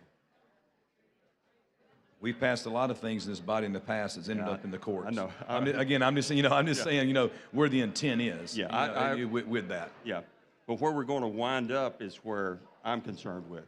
Yeah, I understand. Okay, that's all for right now. All right, thank you.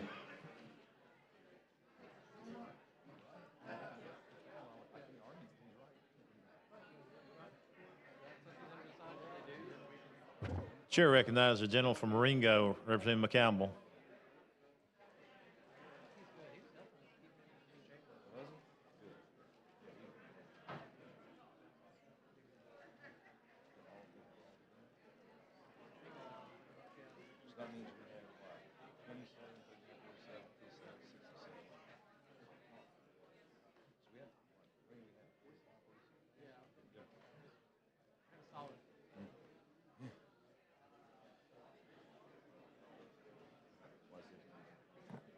Thank you, Mr. Speaker, for the recognition. Will the gentleman yield? Absolutely. First of all, I do want to thank you for the hard work that you and Representative Witt have put into this. It's been a labor, I know, that has been challenging, but I think you've had the greater good for the state of Alabama at hand, in mind as you've labored through this. You know what my concern is. It has been my concern from day one. I haven't backed away from it. You and I have talked about it. And it's the same concern that a lot of my colleagues have. And that concern is based on 400 years of failure to allow a certain part of our society to be included in this America that we call America. That 400 years, and you know, we now say that we have advanced past the point where we have to have set-asides. And I pray that in America we have advanced past that point. But the reality is, it is not always showing in how we deal with equity. So, you know my concern is about equity in this whole process. It's about the fact that generational wealth has not been able to be, in the black community. It hasn't been that opportunity as it has in other communities. And we need to start talking about that. You know, people will get there and say, well, you're being this or you're being that. No, we need to actually start having the hard conversations about the discrimination of a minority of people that didn't decide they wanted to come to America, but they were brought to America. So it's very important that we begin that conversation at this point in time. And that conversation has to be one where I don't insult you and you don't insult me, but we literally talk to each other rather than past each other. So that's my concern. You know it is my concern. And we've talked about it. And I found out that if people will engage in conversation with each other, then indeed we can work out a whole lot of these things. I know the bill isn't perfect because it doesn't have what I want in it. It doesn't have what the majority of black people want in it. And that's simply, we think we have to have that simply because history has proven that it has not happened where we would have the same opportunities as everybody else. And so as we go through this process, you said something to me. You said one of those things, we need to start trying to allow this to happen, where it will naturally happen that people will start respecting and allowing everybody to participate in this process. And I agree with you.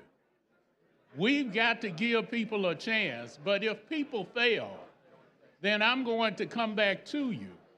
And you and I are going to stand here together the next time, and we are going to say, this isn't right, it needs to change. Is that not fair? I think everybody should have a fair opportunity to reach any goals they have in this state. And that fair opportunity has to be one where it is fair communication. It is an opportunity where, I said, sadly enough, we think about it this way. You know, it's more like me. I call it the more like me concept. And that more like me concept says that all I do is look at your your physique, your body. And if it looks like me, then you are more like me. We need to start looking at the character, at the hearts of people, and start looking at the opportunities that everybody possesses. God gives us all the potential to be great, but the opportunities have to be there within the society that we are creating. And this society has not always and doesn't really want to create all those opportunities. So I appreciate this. I'm supportive. I believe in people having the right to vote. I do believe in that. And we're going to take this one down that road and expect people to begin doing the right thing in terms of forgetting about the more like me concept and start looking at people that may not look like me as my brother or my sister as well. Thank you, Mr. Speaker. Thank you. The question now is on adoption of House Bill 152 as substituted amendment. The clerk will lock the machine. The members will vote.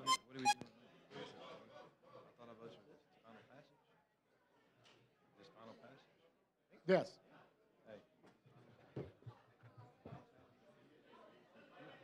Clerk will lock the machine and record the vote. 67 ayes, 30 nays, 1 abstention. The bill passes. Thank you, Mr. Speaker, and thank you, body. Hey, what do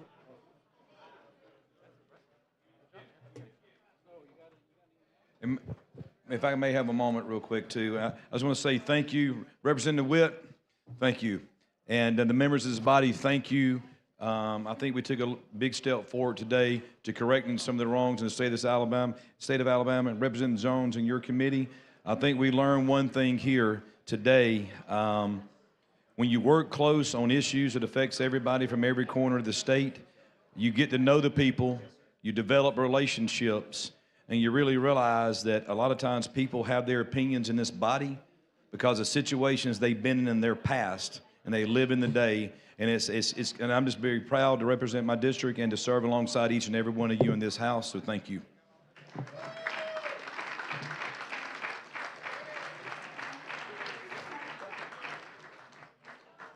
Chair recognizes the gentleman from Lee, Mr. Lovern.